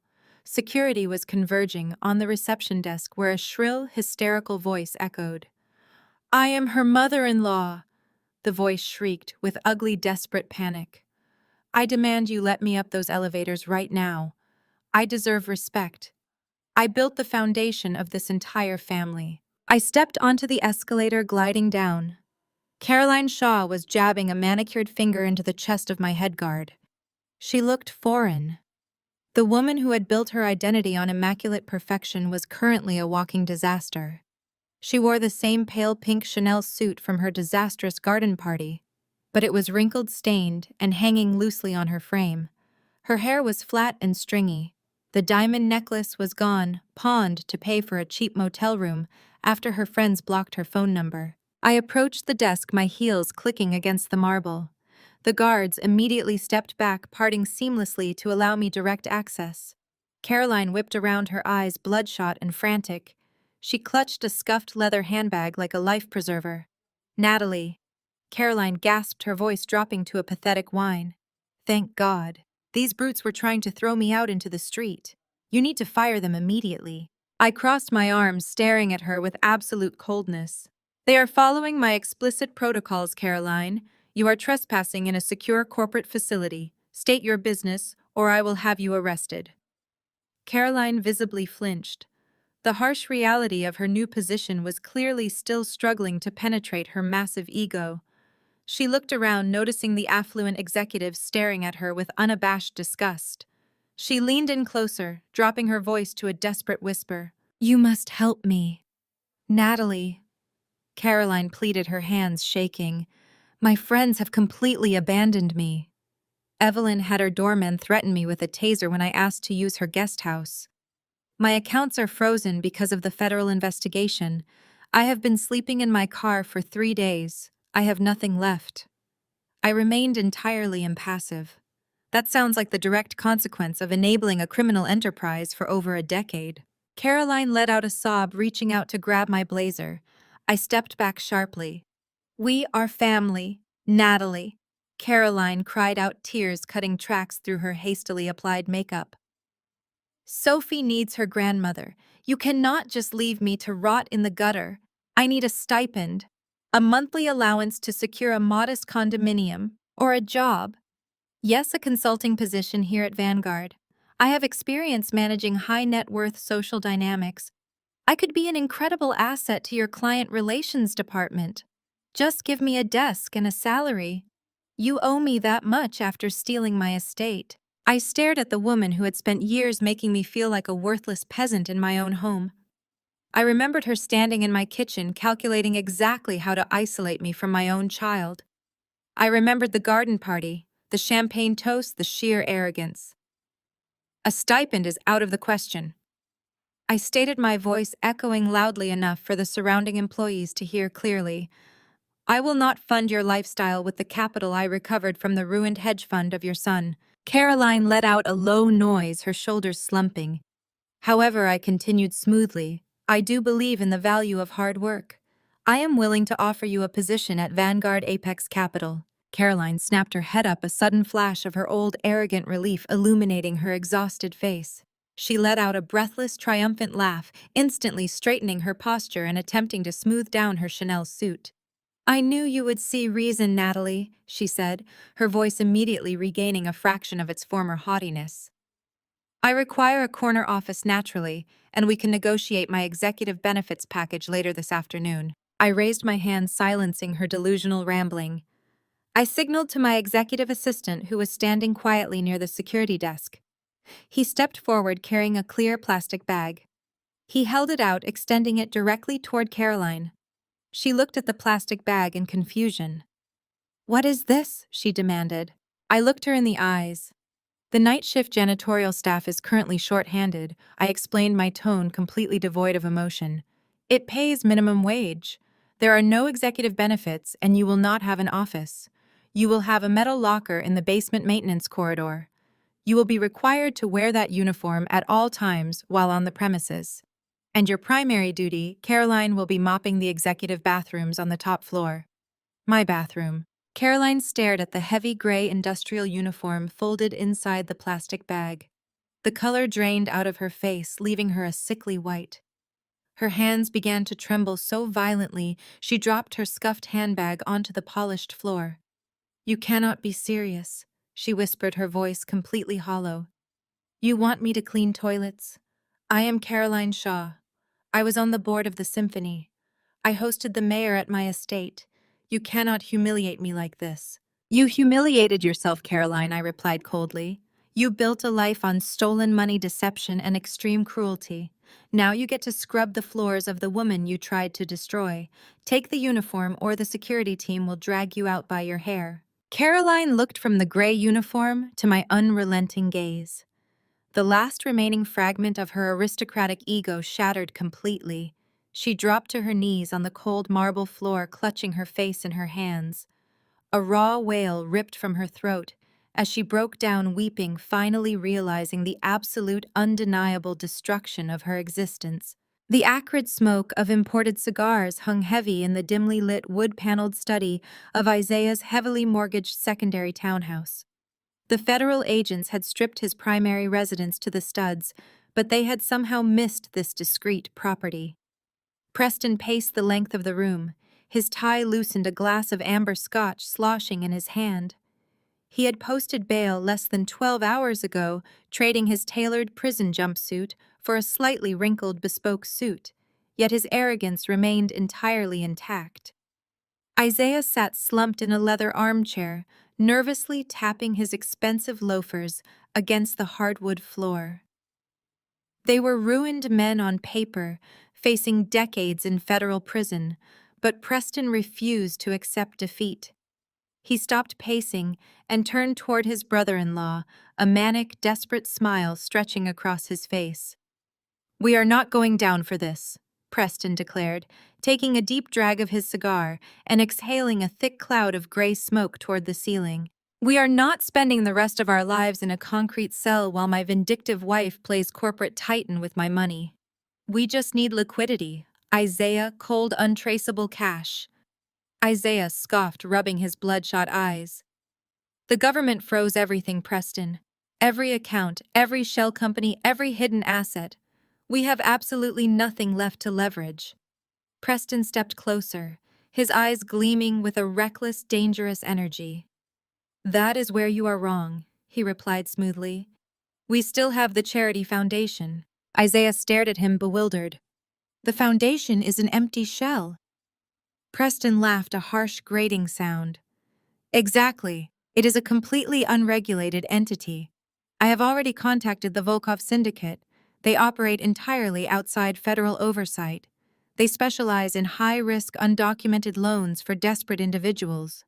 They have agreed to front us $15 million in untraceable bearer bonds. We are hosting a final exclusive charity auction gala this Saturday night. We will invite the remaining fools in this city who still believe our family name holds value. The gala provides the perfect chaotic cover to finalize the physical transfer of the syndicate funds without triggering any federal alarms." Isaiah sat up straighter, the terror in his eyes slowly transforming into a greedy, desperate hope. "And then what?" he asked, his voice trembling with anticipation. "We take the syndicate cash, we board a private, undocumented flight out of a rural airstrip, and we fly straight to Dubai." Preston explained, swirling the ice in his scotch glass. "We leave the country before the grand jury convenes on Monday morning. And the best part is the syndicate will trace the foundation debt directly back to Vanguard Apex Capital. We will take the money, secure our absolute freedom, and leave Natalie holding the bag. She will have a brutal, violent criminal enterprise hunting her down for a debt she did not even know existed." They clinked their glasses together, celebrating their brilliant, cowardly escape. 30 blocks away, inside the pristine, secure executive suite of Vanguard Apex Capital, I sat completely still, listening to a crystal-clear audio recording of their entire pathetic conversation. My private security detail had bugged Isaiah's secondary townhouse hours before he posted bail. I paused the recording, my expression hardening into a cold, terrifying mask of absolute focus. They actually believed they could outsmart me again. I tapped a key on my secure console, signaling my head of security. "Bring him in," I commanded. The heavy oak doors of my office opened, and two massive guards escorted a sharp-suited, extremely nervous man into the room. He was the primary financial broker for the Volkov syndicate, a man who dealt in shadows and illegal leverage. He looked wildly out of place under the bright, sterile fluorescent lights of my legitimate corporate headquarters. "Have a seat, Mr. Volkov," I offered, gesturing to the chair opposite my desk. He sat down stiffly, his eyes darting around the room. "You have Preston Shaw asking for a $15 million shadow loan," I stated, skipping any pleasantries. "You are planning to execute the transfer at his ridiculous charity gala this Saturday." The broker swallowed hard, trying to maintain his intimidating facade. "Client confidentiality prevents me from discussing," he began, but I cut him off instantly. "I am not asking for information, I am making a hostile acquisition." I slid a heavily redacted, ironclad financial contract across the polished mahogany desk. "Vanguard Apex Capital is officially buying out the entire syndicate loan allocation for Preston Shaw." I explained, my voice radiating absolute authority. "I am transferring $15 million of clean, completely legitimate corporate capital into your offshore holding accounts right now. You get your money completely washed and legally secured. In exchange, I become the sole shadow creditor for this debt. You will proceed with the gala transfer exactly as planned. You will provide Preston with the briefcase, but the debt belongs entirely to me." The broker stared at the contract, realizing the massive lucrative implication of my offer. He was getting paid up front, completely risk-free, to simply act as a delivery boy. He pulled a silver pen from his jacket pocket and signed the document without a single word of protest. "Excellent," I murmured, sliding the contract back into my drawer. "I will see you at the gala." I leaned back in my leather chair, a slow, dangerous smile touching my lips. Preston was about to walk directly into a steel trap he could never escape. Back in the smoky townhouse, Preston pulled his buzzing cell phone from his pocket. He looked at the glowing screen, his manic smile widening into a triumphant, arrogant grin. He turned the phone toward Isaiah, displaying a freshly delivered encrypted text message. "The $15 million transfer is approved and ready at the gala," Preston read aloud. He took another long drink of his expensive scotch, and he grinned at his brother-in-law, absolutely, utterly, and completely unaware of the trap closing around his extremely arrogant neck. The crystal chandeliers of the Grand Heritage Hotel ballroom cast a brilliant, glittering light over the assembled elite of Chicago society. A string quartet played a lively classical piece in the corner, masking the sound of crystal flutes clinking together. Waiters in pristine white jackets circulated through the sea of designer gowns and tailored suits carrying silver trays loaded with caviar and vintage champagne. It was a masterpiece of manufactured elegance designed entirely to project an illusion of absolute, unshakable stability. Preston and Isaiah stood near the center of the room, looking every inch the conquering financial titans they so desperately pretended to be. They wore immaculate custom-tailored black tuxedos, their postures straight and their smiles aggressively wide. They laughed loudly at terrible jokes, clapping investors on the back and actively working the room with a practiced predatory charm. They were out on federal bail, facing absolute ruin, yet they strutted across the polished marble floor as if they personally owned the entire city. Isaiah subtly checked his gold watch, his eyes darting toward the ballroom entrance, while Preston confidently swirled an expensive bourbon in his crystal glass, radiating the arrogant energy of a man who believed he had just successfully cheated execution. Across the sprawling ballroom, hiding deep in the shadows of a massive floral arrangement near the catering tables, Caroline Shaw was attempting the most pathetic performance of her entirely fabricated life. She was technically forbidden from attending, her name unceremoniously struck from the guest list by the event organizers following the federal raids. Yet she had slipped through a side service entrance, desperate to cling to the absolute last shred of her shattered social standing. She wore a dated, heavily altered black gown that she had managed to salvage from a consignment shop, her posture hunched as she aggressively avoided the gaze of the affluent women she had once commanded. Caroline hovered near the seafood buffet, constantly checking over her shoulder. Her hands trembled violently as she quickly snatched several expensive smoked salmon canapés from a silver platter, shoving them clumsily into a cheap imitation leather purse. Her stomach growled loudly, a stark reminder of her new, impoverished reality. She ducked her head, chewing quickly and hiding behind a towering ice sculpture when Evelyn, her former closest confidant, glided past without offering a single glance in her direction. Caroline swallowed hard, her eyes darting nervously toward the main floor, absolutely terrified that one of the catering managers would recognize the woman who now cleaned corporate toilets for minimum wage. Oblivious to his mother scavenging for leftover appetizers in the shadows, Preston stepped confidently onto the raised wooden podium positioned at the far end of the ballroom. He tapped a silver spoon against the rim of his bourbon glass.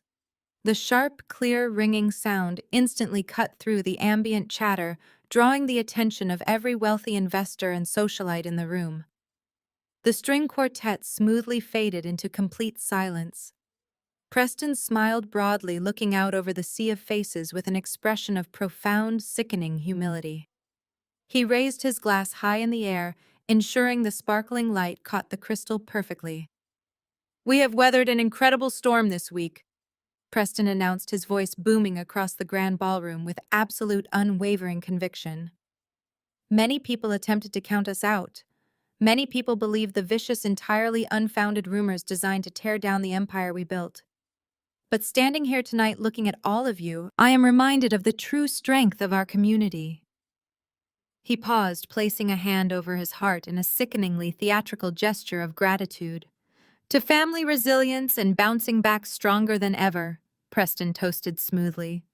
The crowd erupted into polite, scattered applause. Some guests whispered behind their hands, but most raised their glasses, willingly blinded by the expensive champagne and the illusion of continued wealth. Isaiah clapped loudly from the front row, a massive, relieved grin splitting his face. As Preston confidently descended the short wooden steps of the podium, a tall, sharply dressed man materialized from the edge of the crowd. It was the financial broker from the Volkov Syndicate, wearing a dark, nondescript suit that allowed him to blend perfectly into the sea of corporate executives. Preston instantly recognized him, his arrogant smile widening into an expression of pure, unadulterated greed. He quickly pulled Isaiah aside, and the two disgraced men eagerly intercepted the broker near a private alcove away from the prying eyes of the remaining guests. Preston extended his hand, giving the broker a firm, incredibly enthusiastic handshake. "The 15 million is ready," Preston whispered fiercely, his eyes practically burning with anticipation. "The flight to Dubai is fueled and waiting on the tarmac. We just need the physical confirmation to initiate the transfer protocol." The broker maintained a completely flat, entirely unreadable expression. He slowly withdrew his hand from Preston's eager grip, adjusting the cuffs of his dark suit jacket with a chilling mechanical precision. "The funds are fully secured and ready for immediate deployment," the broker replied, his voice dropping to a low, quiet murmur that barely carried over the ambient noise of the party. "However, there has been a slight alteration to the final authorization process." Preston frowned, a tiny flicker of annoyance crossing his handsome face. "What kind of alteration?" he demanded impatiently. The broker took a deliberate step backward, his eyes shifting toward the sweeping grand staircase located at the very center of the opulent ballroom.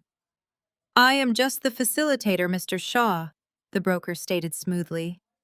"The real boss is here to finalize the transfer." Preston froze, his arrogant smirk vanishing entirely as a deep, chilling confusion washed over his face. He quickly turned his head, following the steady gaze of the syndicate broker toward the center of the room. Suddenly, the ambient lighting plunged into total darkness.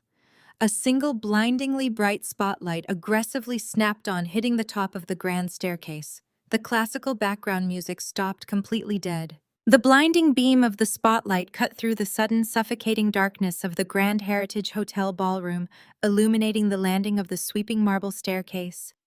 The absolute silence in the room was absolute, a collective holding of breath from 300 of Chicago's most affluent predators. I stood at the apex of the magnificent stairs, looking down at the massive sea of upturned, bewildered faces. I did not look like the quiet, accommodating woman who had spent years shrinking into the background of Preston's lavish corporate dinners. I wore a custom-tailored razor-sharp emerald silk gown that commanded immediate attention, its structural lines radiating absolute authority. A diamond collar purchased with the dividends of my own highly successful, meticulously concealed investments rested perfectly against my collarbone. I let the silence stretch for 5 agonizing seconds, letting the sheer shock of my presence fully penetrate the room. Down near the private alcoves, the syndicate broker smoothly stepped back into the shadows, his lucrative job entirely complete. Preston remained frozen, his expensive crystal bourbon glass slipping from his suddenly slack fingers. It shattered against the polished marble floor, the sharp sound echoing like a gunshot, yet he did not even blink. Beside him, Isaiah looked as though the oxygen had been forcibly extracted from his lungs. Their arrogant, triumphant escape plan had just materialized into their absolute worst nightmare. I began my descent. I moved down the marble steps with slow, deliberate precision. Every click of my heels echoed through the cavernous space. The crowd instinctively parted at the base of the staircase, creating a wide, undeniable path directly toward the wooden podium. The initial shock gripping the room rapidly morphed into a tidal wave of frantic, hushed speculation. The very people who had spent a decade completely ignoring my existence were now intensely scrutinizing my every movement. I caught the eye of Evelyn, the woman who had mercilessly ordered her doorman to chase away her former best friend Caroline just days prior. She looked absolutely terrified. A few feet away, a prominent society matron leaned toward her companion, her shocked whisper carrying clearly across the silent floor. "Isn't that Preston's mousy little housewife?" she hissed, clutching her pearls in genuine distress. I did not turn my head, but a cold, razor-thin smile touched my lips. The mousy housewife was dead, buried under a mountain of federal indictments and hostile corporate takeovers. I walked right past Preston and Isaiah. They were practically vibrating with a mixture of pure terror and feral rage, yet the sheer magnitude of the public spectacle kept them physically paralyzed. Preston opened his mouth to speak, to issue some pathetic controlling command, but his vocal cords entirely failed him. He was a helpless spectator in his own destruction. I stepped smoothly onto the raised wooden podium. The hired master of ceremonies, a minor local television personality, stood frozen behind the microphone stand. He looked wildly between my approaching figure and the event organizers, hovering uselessly near the catering tables. Without breaking my stride, I extended my hand. The bewildered MC silently surrendered the heavy wireless microphone and quickly backed away, practically fleeing the stage. I adjusted the microphone stand with a single sharp movement. The feedback whined for a fraction of a second before settling into crystal-clear amplification. I looked out over the massive ballroom, my calm gaze sweeping across the trembling executives, the panicked socialites, and finally settling dead center on the sweaty pale face of my soon-to-be ex-husband. "Good evening," I stated, my voice ringing out with terrifying icy clarity. "As the majority shareholder of Vanguard Capital, I'm thrilled to host you all tonight." A collective gasp violently ripped through the extravagant room. The whispered rumors of Vanguard Apex Capital aggressively liquidating the Shaw family assets had completely dominated the local financial circles all week, but nobody had known the identity of the phantom CEO leading the slaughter. Until right now. I leaned closer to the microphone, savoring the absolute power of the moment. "I know many of you came tonight believing you were contributing to a noble charitable foundation. You were told your generous donations would aid the underprivileged. You were fed a beautiful, comforting lie. I swept my hand toward Preston and Isaiah, exposing them to the harsh, unforgiving judgment of their peers. The men standing before you are not philanthropists. They are federally indicted criminals currently out on bail, utilizing this very gala as a desperate smokescreen to secure a $15 million illegal syndicate loan. They intended to take your money, finalize their shadow transfer, and board a private jet to a non-extradition country before midnight. I paused, letting the sheer weight of the scandal crush the remaining air out of the room. But I bought their syndicate debt 30 minutes ago. There is no escape flight. There is no shadow transfer. There is only the harsh, inescapable reality of federal prison. The stunning silence shattered. The ballroom exploded into absolute pandemonium. Investors shouted in outrage. Socialites shrieked and guests scrambled desperately toward the heavy exit doors, terrified of being associated with an active federal crime scene. The complete, utter destruction of the Shaw family reputation was finally televised live. Preston snapped.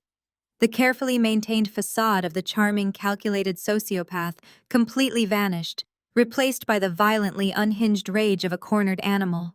He let out a feral, guttural roar that cut through the surrounding chaos.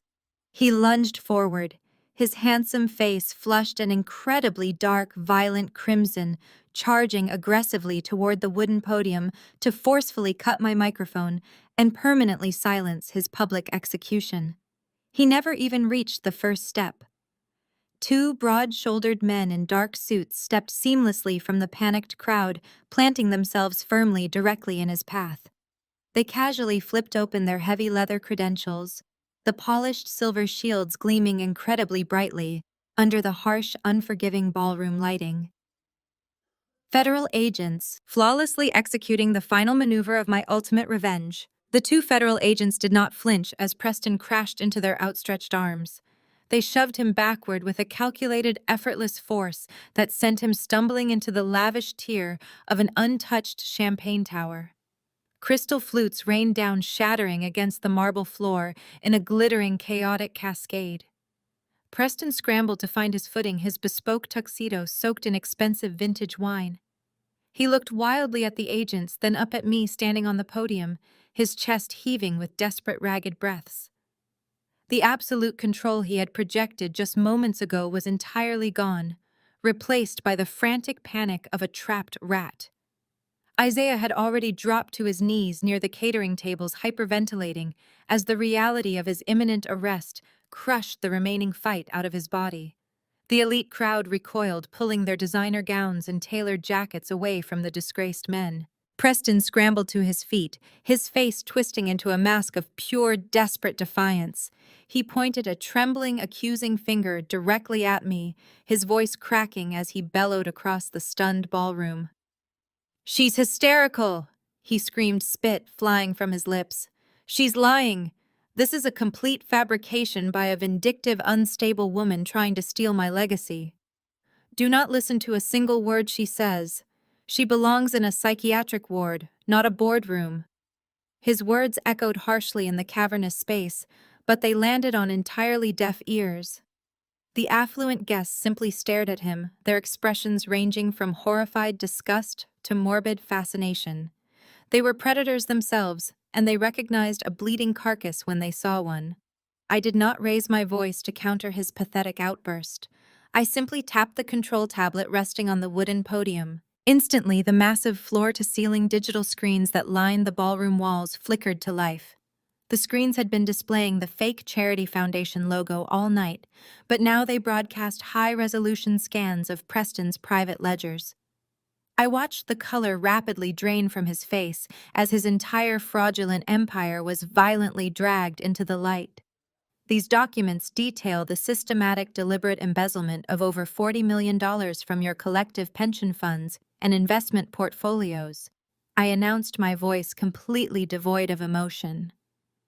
I highlighted specific damning transactions with a laser pointer. You can see the offshore accounts in the Cayman Islands, the shell companies registered in Delaware, and the exact dates Preston and Isaiah siphoned your hard-earned capital to fund their yachts, their mistresses, and their aggressive gambling debts. A low, furious murmur rippled through the assembled crowd. The murmurs rapidly escalated into shouts of pure outrage as wealthy investors recognized their own names next to massive, fabricated losses. Preston tried to shout over the growing mob, frantically waving his hands, but the evidence was irrefutable. You built your reputation on the illusion of financial genius. I continued, my gaze fixed intensely on my crumbling husband. But you are nothing more than a common thief wearing an expensive suit. You leveraged the Shaw family name to blind these people to your absolute incompetence. You do not know how to build wealth, you only know how to steal it. I advanced to the next slide, displaying the heavily redacted contracts I had acquired just hours ago. The Volkov syndicate broker, who had been hiding in the shadows, slipped quietly out a side door, abandoning Preston to his entirely self-inflicted doom.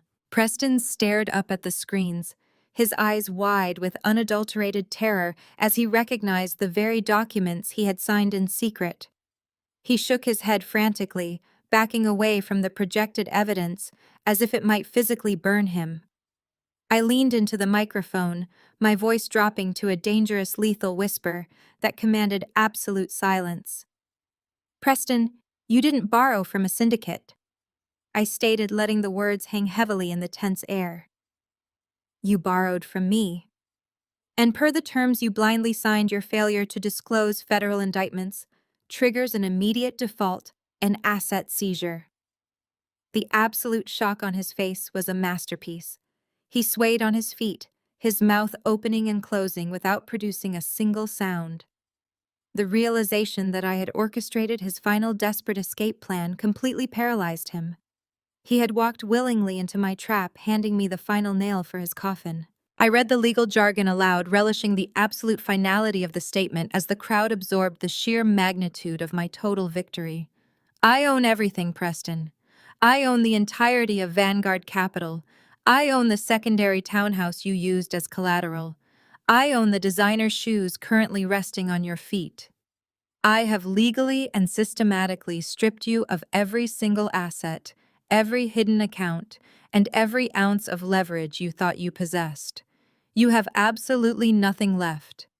You are completely bankrupt, disgraced, and entirely at the mercy of the federal justice system. Isaiah suddenly let out a loud, pathetic sob, burying his face in his hands, as the crushing weight of their ultimate destruction finally settled over him. The crowd surged forward, furious investors demanding immediate answers and retribution. The federal agents instantly stepped between the mob and the podium, holding up their hands to maintain order. Preston looked wildly around the room, his eyes darting toward the main exit doors. The sharp, piercing wail of police sirens suddenly erupted outside the hotel, the flashing red and blue lights reflecting intensely against the ballroom windows. The federal cavalry had arrived to finish the job tonight. Preston bolted forward.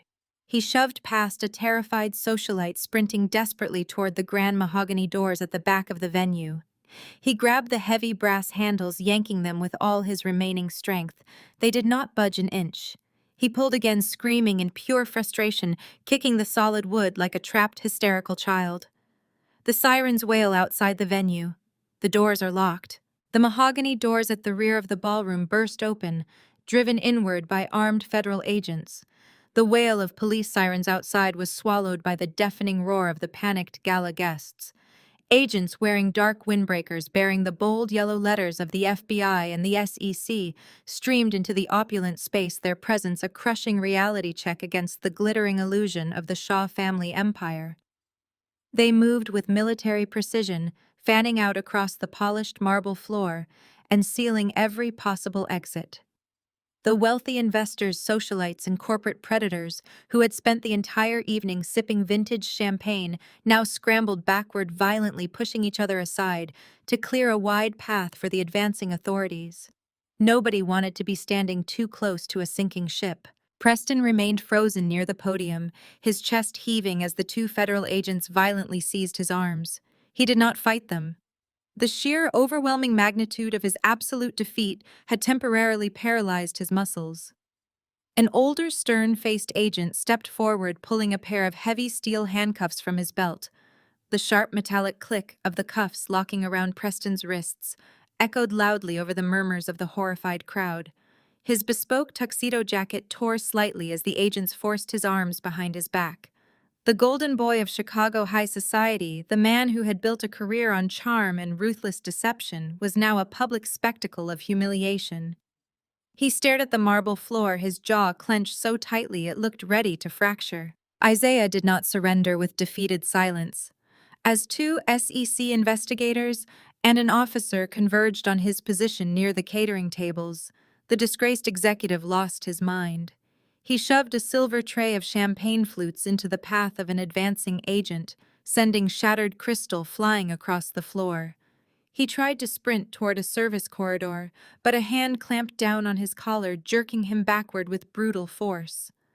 Isaiah thrashed wildly, his expensive shoes slipping on the spilled champagne as he desperately tried to break free from the firm grip of the authorities. "I am a visionary," he screamed, his voice cracking with a pathetic manic hysteria. "You cannot do this to me. I built this city. I am a goddamn visionary." The federal officers were unimpressed by his delusions of grandeur.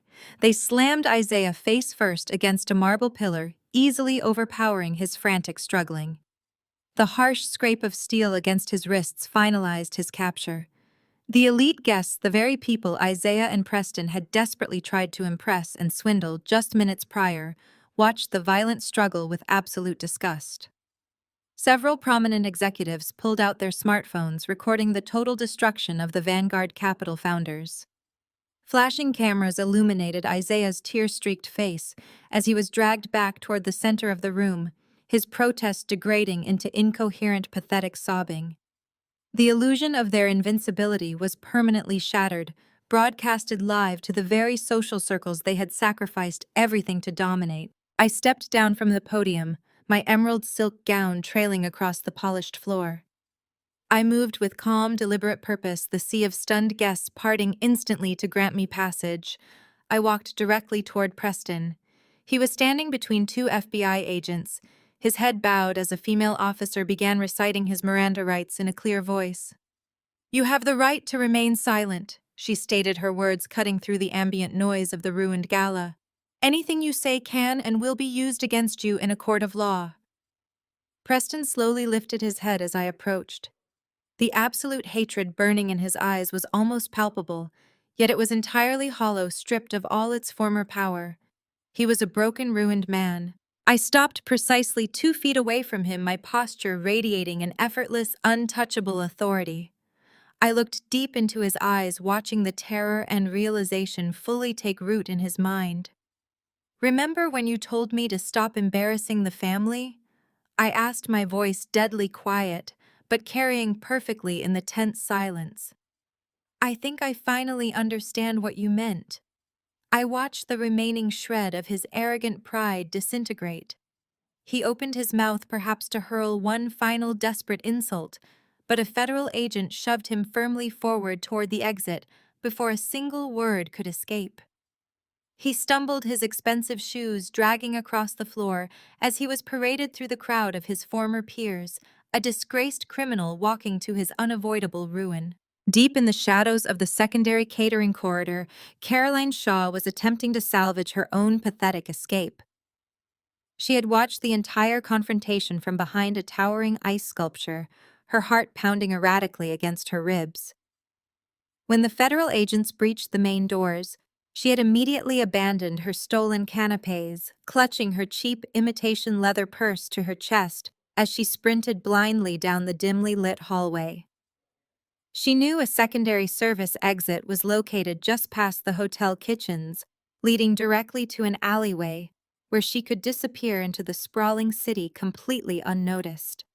She pushed her aching legs to their absolute limits, her breath burning heavily in her lungs. She rounded the final corner, the heavy metal service door finally coming into view. Caroline let out a ragged gasp of relief, reaching out to push the crash bar. Before her fingers could even brush the metal, the door violently swung open from the outside. 3 uniformed police officers stepped into the narrow corridor, their expressions hard and unforgiving. Caroline froze, her cheap purse slipping from her trembling hands and hitting the linoleum floor. An officer stepped forward, unfolding a crisp white document. Caroline Shaw. He announced, his voice echoing loudly in the cramped, inescapable hallway. We have a federal warrant for your arrest regarding your complicity in hiding stolen corporate funds. You are not going anywhere. The buzzing fluorescent lights of Cook County Family Court provided a sterile contrast to the chandeliers of the Grand Heritage Hotel. 3 weeks had passed since the federal raid dismantled the Shaw financial empire, reducing it to mere criminal indictments and frozen assets. I sat at the plaintiff's table, my posture straight, wearing a charcoal suit that projected absolute authority. Across the narrow aisle sat the man who had once believed he owned the world. Preston Shaw no longer wore custom tuxedos. He was draped in the humiliating bright orange fabric of a county jail inmate. The steel chains binding his wrists and ankles clinked against the wooden chair every time he shifted his weight. His previously immaculate hair was unkempt. The hollow circles under his eyes spoke of countless sleepless nights.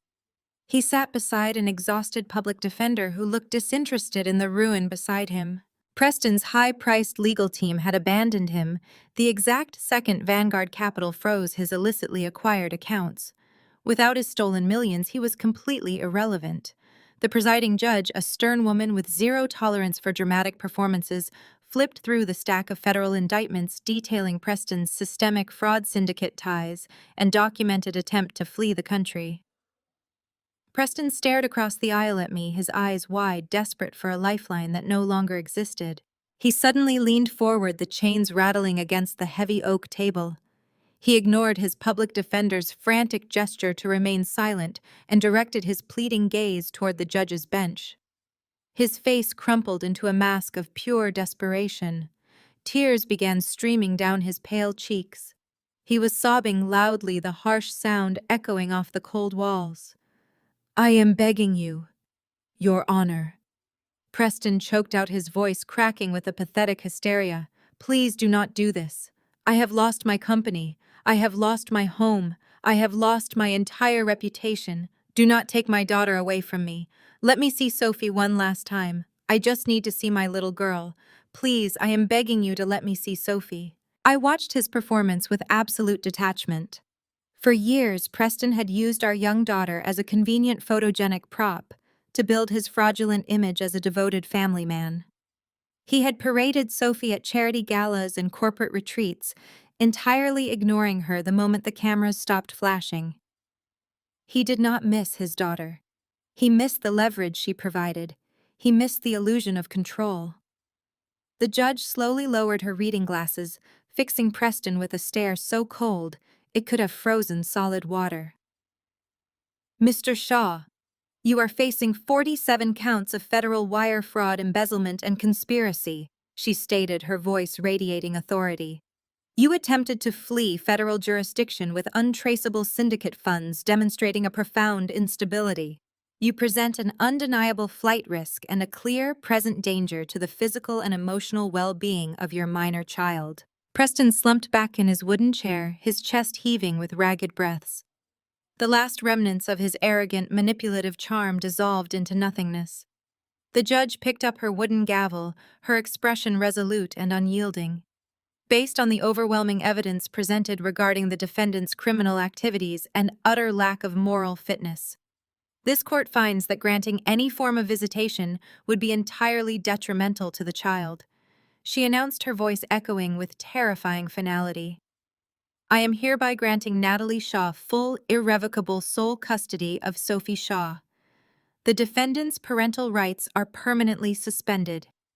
The wooden gavel slammed down against the sounding block with a sharp, resounding crack. The sharp sound finalized the total destruction of Preston Shaw.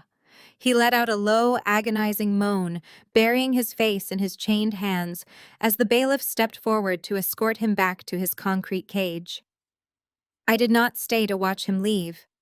I stood up gracefully, smoothing the lapels of my tailored suit, and walked out of the courtroom without a single backward glance. I pushed open the double doors, stepping out into the wide marble-tiled corridor of the courthouse. The air outside the courtroom felt instantly lighter, entirely free of his toxic presence. I walked purposefully toward the exit, my heels clicking a steady, triumphant rhythm against the floor. I stopped briefly near a large metal trash can positioned near the bank of elevators. I raised my left hand, staring at the flawless diamond ring resting on my finger. It was the physical symbol of a 10-year lie, a glittering reminder of the gilded cage I had finally dismantled. Without a single ounce of hesitation, I slid the platinum band off my finger. I held it over the dark opening of the trash receptacle for a fraction of a second before dropping it. The diamond hit the metal bottom with a dull, hollow thud. I turned away immediately, walking straight toward the bright glass doors of the courthouse exit, leaving the final piece of Preston Shaw in the garbage where it belonged. I pushed through the exit doors, stepping out into the crisp, biting afternoon air of the city. The bustling sounds of downtown Chicago washed over me, a beautiful symphony of freedom and new beginnings. I descended the wide concrete steps of the courthouse, pulling my tailored coat tighter against the wind. As I reached the busy sidewalk, a flash of movement caught my eye near the bustling intersection. Standing on the corner, shivering violently in a cheap synthetic uniform, was Diana Shaw. Preston's notoriously snobby mother, the woman who had spent a decade relentlessly criticizing my wardrobe and mocking my background, was now gripping a thick stack of brightly colored paper. She was aggressively shoving discount mattress flyers into the hands of annoyed pedestrians. Her perfectly coiffed hair was wind-blown and frizzy, her posture hunched against the cold. She looked absolutely miserable, reduced to begging strangers to take her minimum wage advertisements just to survive. 6 months evaporate in the blink of an eye when you are busy reshaping a skyline. The tall windows of my new corner office at Vanguard Capital, now fully rebranded and thoroughly purged of its previous rot, offer an unobstructed panoramic view of downtown Chicago. The glass is pristine, the leather chairs are immaculate, and the silence in this room is absolute.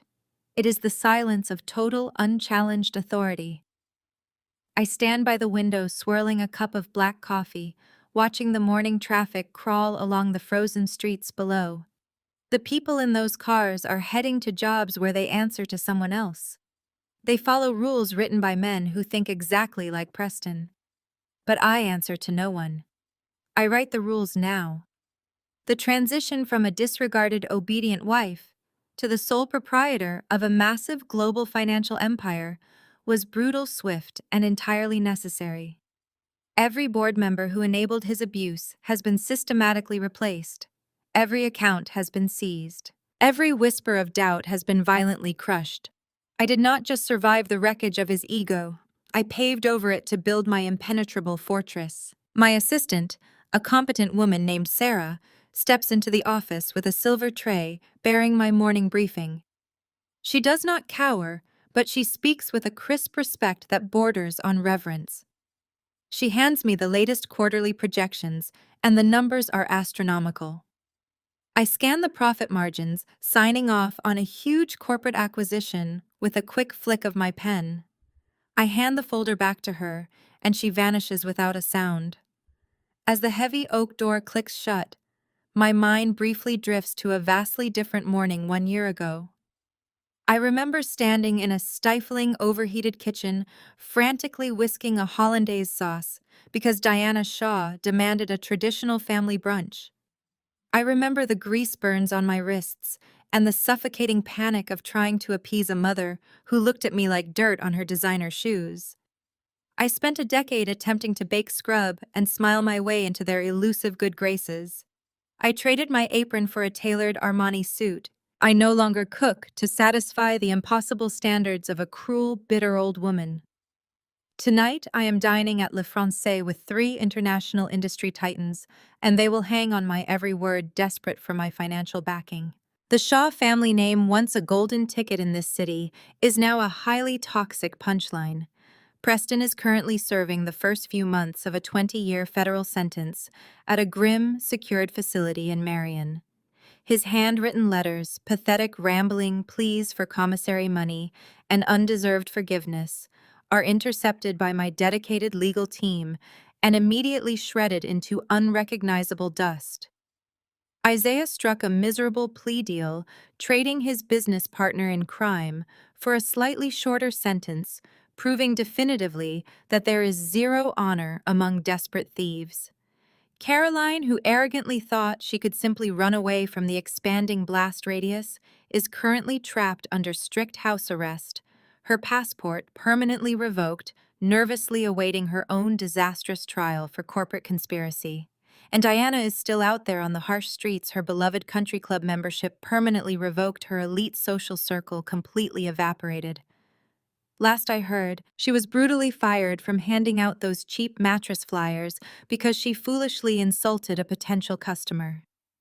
They are all exactly where they truly belong, completely powerless and utterly irrelevant. The empire they falsely claimed as their birthright is firmly crushed under my heel. The joyful sound of running footsteps echoing down the polished hallway breaks my quiet reflection. The heavy wooden office doors swing open, and Sophie bursts into the room, her backpack bouncing against her shoulders. Her face is flushed with bright, healthy color, and a wide, genuine smile stretches across her face. "Mommy!" she loudly shouts, sprinting across the Persian rug. I kneel down instantly, catching her in my arms and pulling her into a tight, fierce hug. The familiar sweet scent of her strawberry shampoo fills my senses, grounding me instantly. She is no longer the quiet, anxious child who used to hide in her bedroom when Preston came home in a foul mood. She is completely safe, she is radiantly vibrant, and she is entirely permanently free from the suffocating, intensely toxic environment of her miserable old family. I slowly stand up, lifting her effortlessly, and gently carry her over to the massive glass window. "Look at all of those tiny, colorful cars." She points down at the busy street far below us, her bright eyes incredibly wide with pure, unfiltered, innocent wonder. I gently press a kiss to her temple, wrapping my arms securely around her waist. "Yes, sweetie," I reply, resting my chin gently on top of her head. "It is a big city, but we do not have to be afraid of it anymore."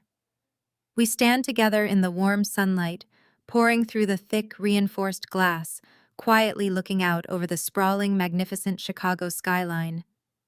The towering skyscrapers, the gleaming corporate headquarters, the bustling financial districts represent my power. I practically own the ground they stand on today. I secured our beautiful future by utterly destroying the greedy monsters who desperately threatened to poison it. I lower Sophie back to the carpeted floor, warmly telling her to go ask Sarah for a massive cup of hot chocolate. She happily skips out of the room, leaving me alone once again with the breathtaking view. A slow, deeply satisfied smile curves on my lips as I gaze out over the vast concrete jungle. They always think the quiet ones are weak. They push, they slap, they demand obedience.